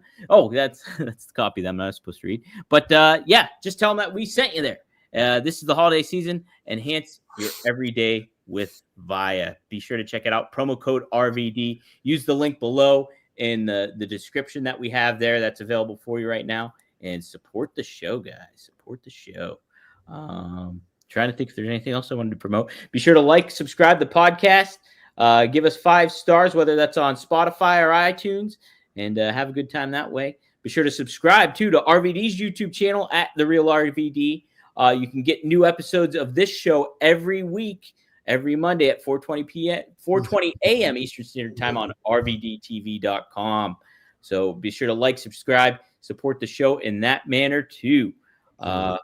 Rob, do you want to do an RVDology this week? Well, first off, I want to say that I like this comment that Matthew the Kilt, right? Oh, the Kilt?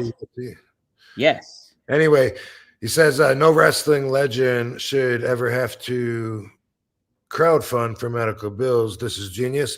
I assume that he's talking about only wrestlers, and like if, let's say, I don't know, so and so, let's name some random wrestler. Who do we want to hurt?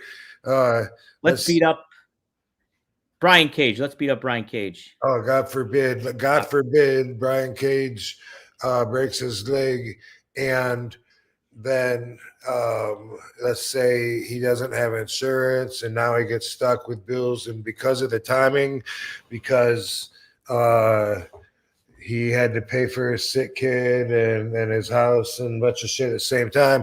He ends up being broke and he can't work and they fuck him over. Instead of doing a GoFundMe, they could literally open an account and then fans that want to help could actually, contribute, and he could actually keep in touch with them as much or as little as he wants, and be like, hey, I'm in the hospital. I'm halfway recouping. I can only leg press 8,000 pounds right now. So I got a long way to go.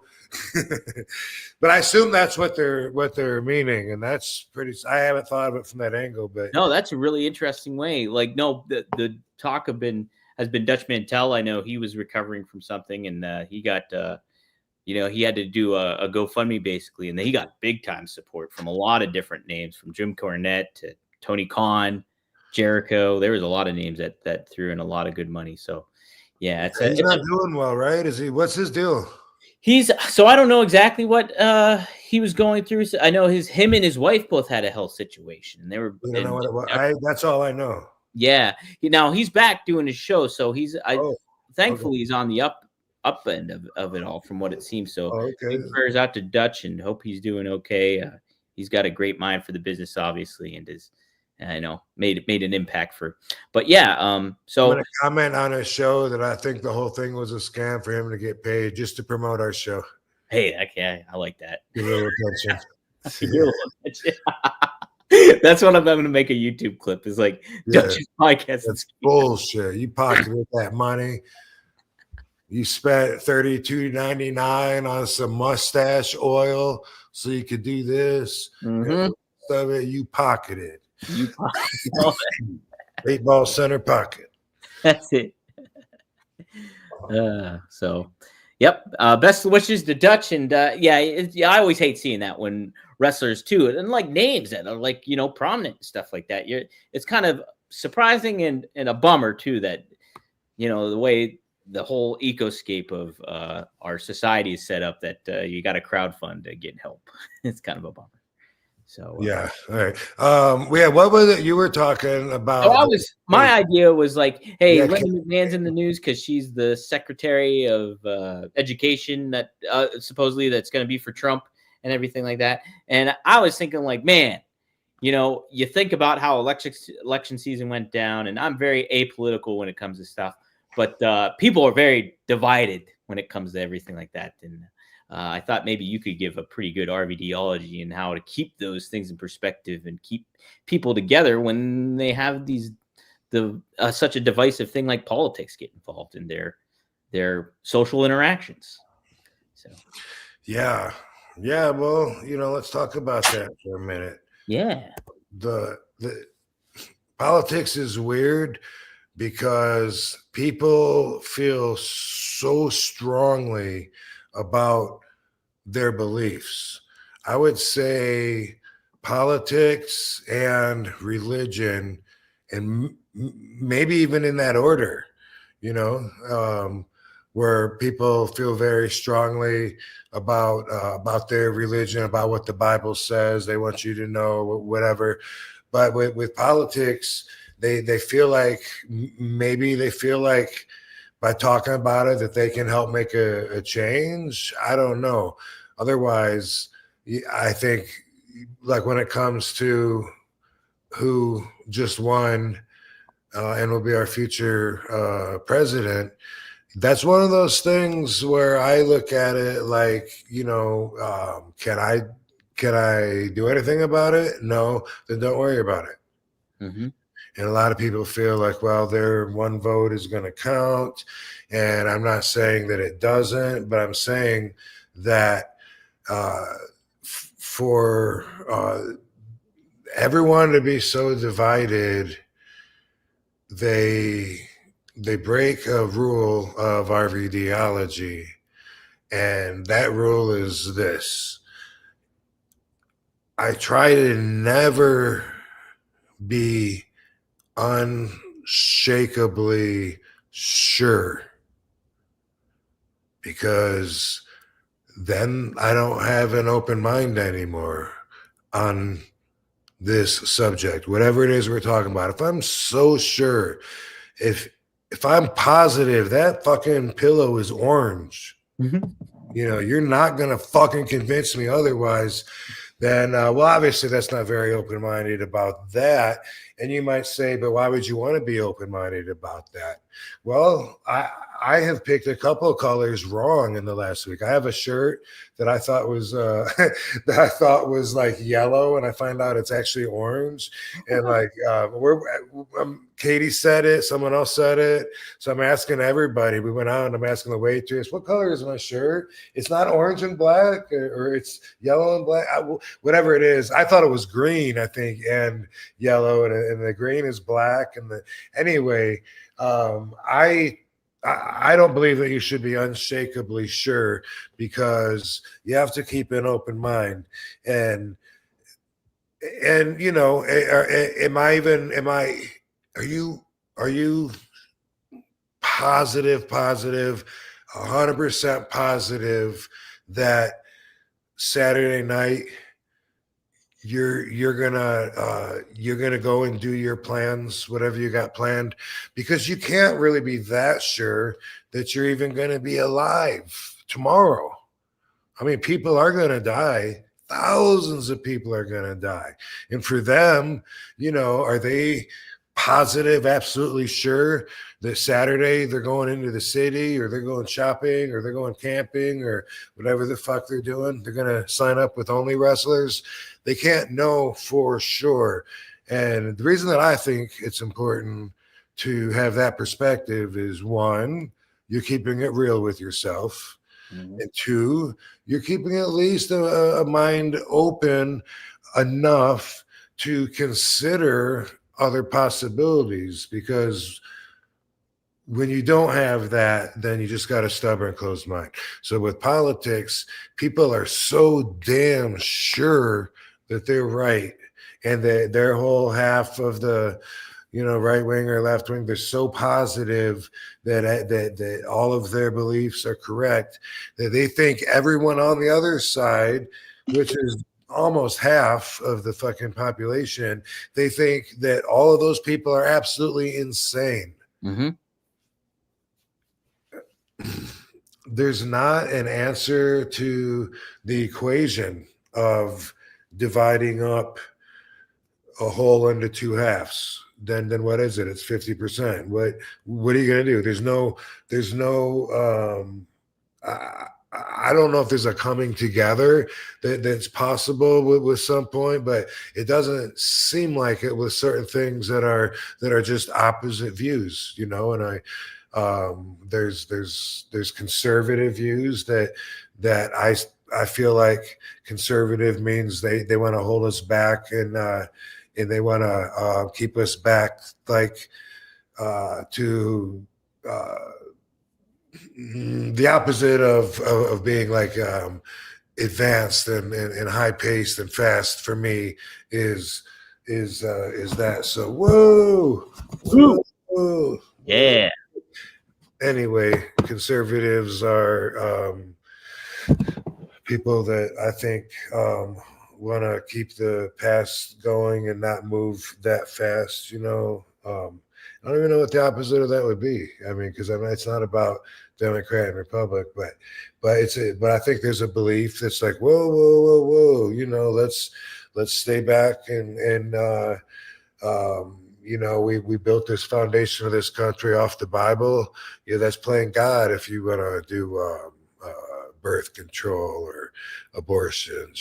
God doesn't want you to do that. And I feel like there's certain views that hold that back. The further back you go, the more prejudiced people were. Obviously, the less rights people had, and so I think there's a belief that hold progress back. And then there's a progressive, and I guess that would be the opposite word, view that's like, boom, let's go ahead and move forward and see what we can do, what we can accomplish. Let's get technical, advance human society. But at the same time, when it comes like down to how that affects the presidential situation, man, they wanted to kill Trump. They tried to shoot him. Was it 3 times or? Yeah, I think it was 3 attempts at least. I think that happened. You know, because what? Do they think he's the devil? I don't know. I mean, that should fall in. Look, Trump's president.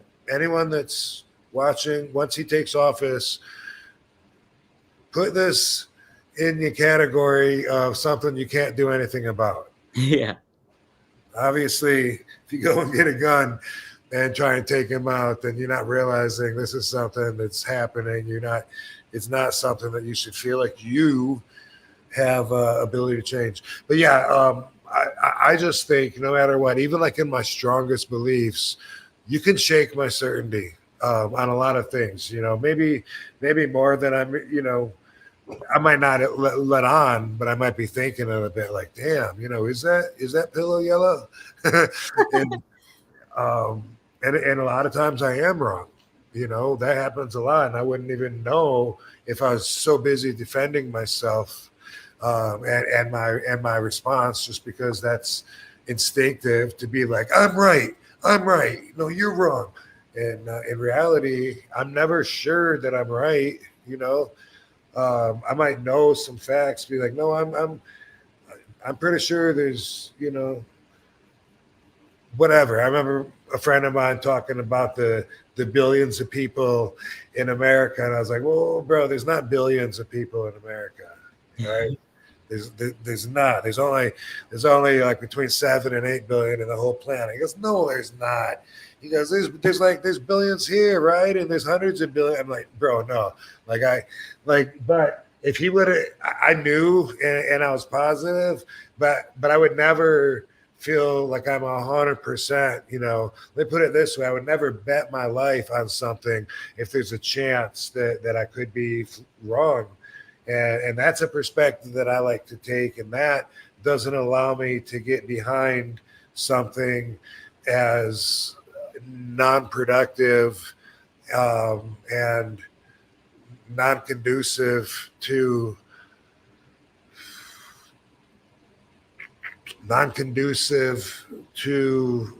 my daily agenda, like trying to convince people that they're insane for not believing what I believe. I don't back that up. People that think everyone that doesn't believe what they believe is absolutely crazy. I think that's nuts. And like I said, the way that I put it, don't be unshakably certain if there's a chance that you could be wrong. A lot of people think it's better to keep going down the wrong road instead of admit that you made a wrong turn and turn around. I'm not one of those people. If you're wrong and you can still turn around and fix it and go back, that's better than continuing down the wrong road and telling everyone they're crazy for telling you that you're doing anything better other than what you're supposed to be doing. That's not a productive way to be, and it's not RVDology. Ooh, I like it, Rob. I like it. I know so much of that you cannot control when it comes to, the who gets in office, what happens, who's in control. I always think about the George Carlin thing. It's like one big party and you ain't in it. Like that's the kind of aspect of it all. And it's just like, yeah, he's right. What are you gonna do? That's it. They decide that at the Bilderberg meetings. I don't know if you ever watched those. I've heard about that. Yes. Yeah. And those are very close. You can YouTube Bilderberg meetings and see the world leaders meeting in privacy for these big pre-election rituals. Man. Anyway. Jeez. Oh my gosh. Yeah, well, crazy stuff. And it's so fascinating too how politics ties into wrestling in certain ways, where like Trump's been involved. WWE Hall of Famer Trump, two people in power this coming term will have gotten Stone Cold Stunnered, Linda McMahon and Donald Trump. How about that? How about that? Nice trivia question. Nice little trivia question for you all. Rob, so we have, this might be our record number. We have almost 10,500 people tuning in. So wow, there's some word you want to get out. Anything you want to say to the people tuning in right now, whether it's promoting something or whatever, Rob. Hammer it out before everybody sign up on Only Wrestlers. We'll have 10,000 more people, 10,500 people. Yeah. Bam, just like that. Mm-hmm. There we go. OnlyWrestlers.com. But I will just carry on a little bit just to further the point, even though I've said it a lot. I don't like to I think that being so positive almost can be ignorant, because I'm always like, yeah, but what if? Yeah. And so for me, like, even if I know it's Thursday, but if you back and forth and you say, no, dude, Thursday was yesterday, I probably will start wondering, because a lot of times I don't know what day it is anyway. It's not one of my strong points, but I'm trying to think of something that I would really stand behind and be like, fuck no, there's no way. Which obviously, I know Katie's my wife. I'm certain of that, and there's things like that, but you got to be selective about what you believe in. And that's something I want to talk about another time too, is can we choose what we believe, or is believing just the result of our values and our intelligence? And then, looking for an answer, solution, boom. Ooh, that's a good discussion. Yeah. Because a lot of people go, I choose to believe he's still alive. If you really think he's alive, I don't think you choose to. I think it makes the most sense to you based on what you know and how you interpret that with your own processing. Okay. I wrote that down, so maybe we can talk about that next week. All right, cool, dude. Cool. Yeah, another week at home, I believe. Yeah, gonna be home. Got stuff to do, but not public stuff. So looking forward to it. I hate the cold, dark this time of year. Does it affect you? Do you get kind of bummed out and stuff? Oh yeah.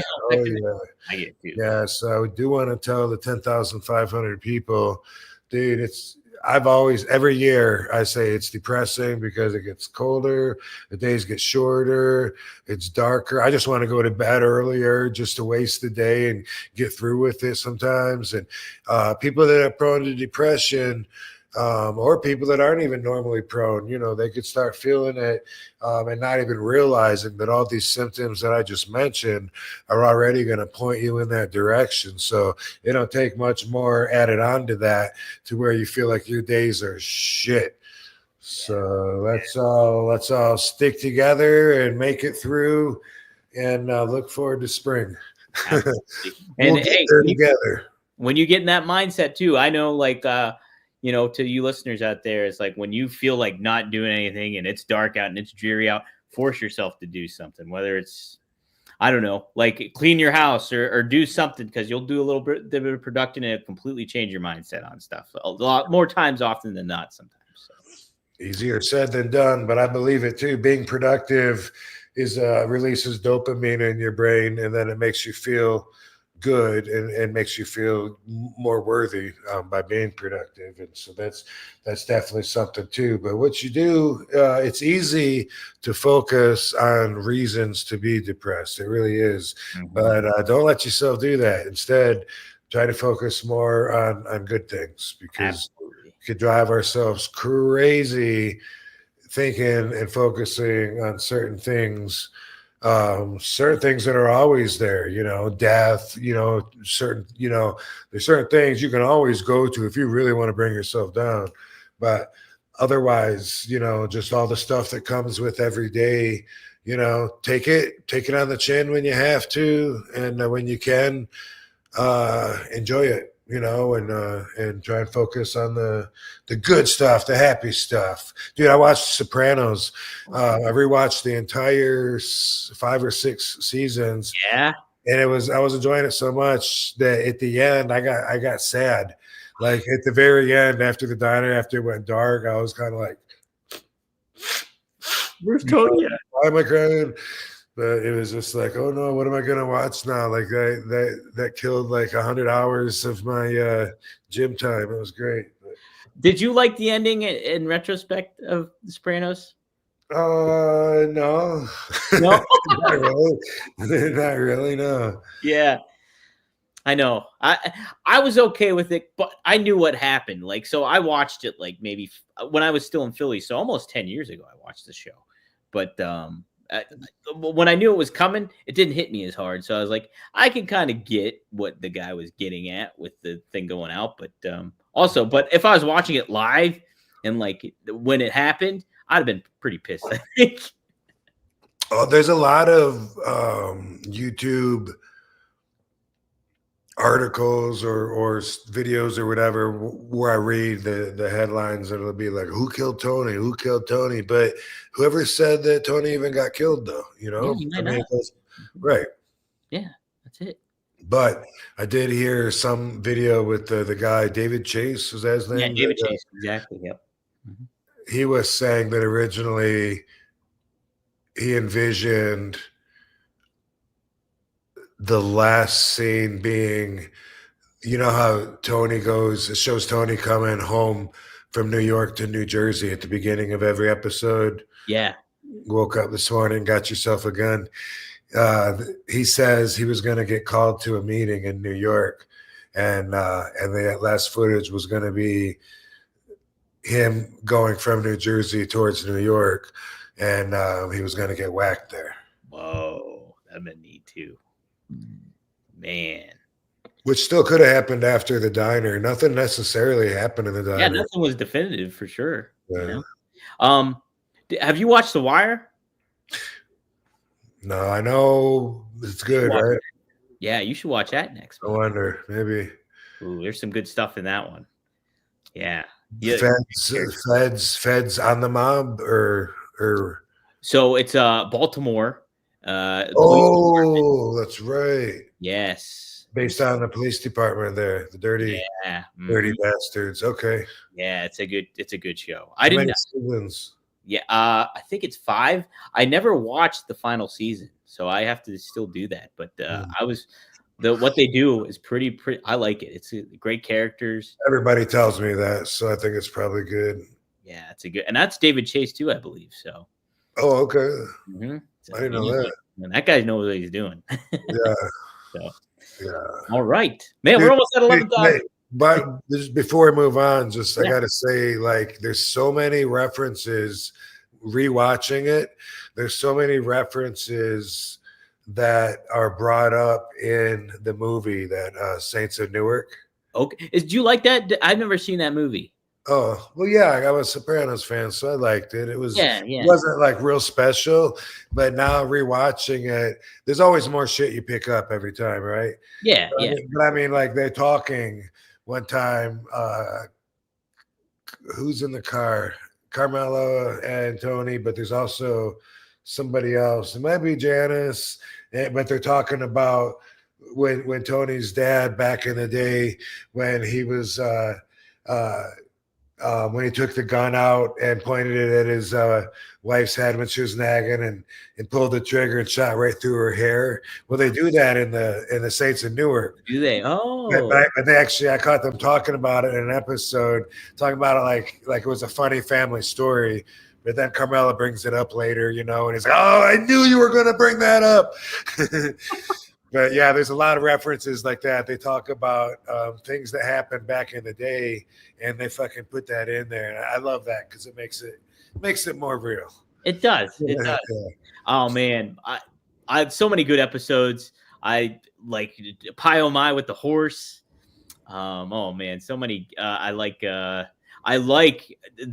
intense scene where the therapist gets sexually assaulted, and then Tony is just like there. He did, and she doesn't tell him, and you're like, tell him what happened.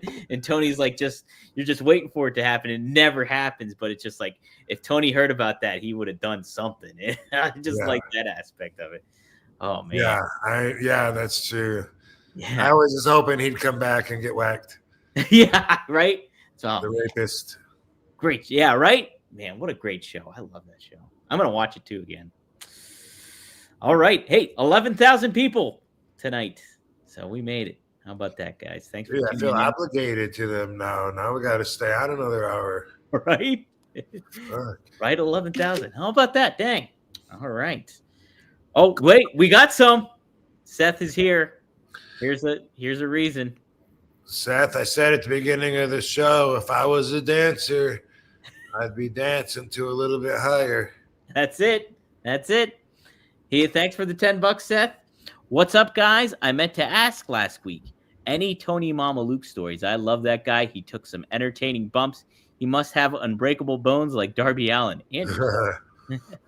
Any Tony Mama Luke stories there, Rob? We talked about Guido. Only one, but it's not that good. Mm-hmm. And that was at the ECW arena 2 weeks ago. Yeah. When I was there, when NXT was there. Yeah. He came up to me, Tony Mama Luke, and I said, "Hey, what's going on, Rob?" And shook my hand. I said, "Hey, Billy." And he walked away, and I'm like, "That's not Billy Kidman, is it?" No. And whoever I was talking to, I was like, "Dude, that's not Billy Kidman, is it?" And he goes, "No, it's Tony Mama Luke." I was like, "Oh." And I went over there, and I told him, "Tony," I go, "Dude, I thought you were Billy Kidman." And he goes, "Of course you did. Everyone does." That's hilarious. Yeah, he looked a lot like him. Yeah. Oh my gosh. Yeah. And Billy works. He's behind the scenes working there too. Yeah. It's an easy mistake. But unfortunately, I don't remember any other stories, particularly of Tony Mama Luke. No, nothing really much to share there. Yeah, I liked him too. I thought he added a good element to the FBI and stuff. Another show. Have you ever seen The Shield on FX? I don't think so. Ooh, that's a good one too, Rob. That's with Michael Chiklis, and that's LA Police. And they talk about corruption there and how he kind of plays. It's such a really, really, really good show. And I'm not sure. Maybe I did see it. Yeah, that really set the tone. That was one of the first shows that kind of took off and made these kind of shows like Breaking Bad and Sopranos and everything like that. They really set that show really kind of propelled a lot of that stuff. Yeah. I think I did used to watch that, but I can't really remember who else was in it. Walton Goggins, if you know who he is, he's in the what's that show? Wizard of Oz? Not Wizard of Oz. That'd be great though. Scooby-Doo. Scooby-Doo. You nailed it. Yeah. He's Vice Principals. Did you ever see that on fucking HBO? That comedy with Kenny Powers. He's in Vice Principals. He was in Justified, which is another great show. You should watch that. That's based off of Almost 100. Too many. Yeah, there's a lot. Yeah, there it is. Justified. That's what Mike Sweeney said. That's a great show you should watch. It's Justified, Rob. That's a good one. Wow. Well, that's too many. I normally don't have time for fiction, but I probably will check out Wire just to change the answer when everyone asks me if I've seen it. Yeah. Everyone is like, "Dude, you would love it." Sorry, just to change my answer. Yeah, just to mix it up a little bit. I'm with you on that. Well, cool. Hey, man, this was a great show, Rob. We did it justice. We got 11,000 people in over 2 hours. So how about that? How about that? Great show. All right, dude. Yeah, just hang in there, everybody. It's gonna get colder. It's gonna get darker, but then it'll get better. Find some solace in some staying warm. Day coming up. Mm-hmm. It's gonna be like in Alaska. Yeah. Eat some good turkey. Yeah, spend some time with family, friends, your pets. Have a good time, everybody. We'll get through this. Stay indoors. Stay indoors. Stay indoors. Watch The Sopranos. Yeah. All right. Awesome. All right, dude. I'm good. Good till next week. All right. Yes, guys. We'll see you next here on One of a Kind. With Thanks, Van Dam fam. Appreciate you. see you guys. All right.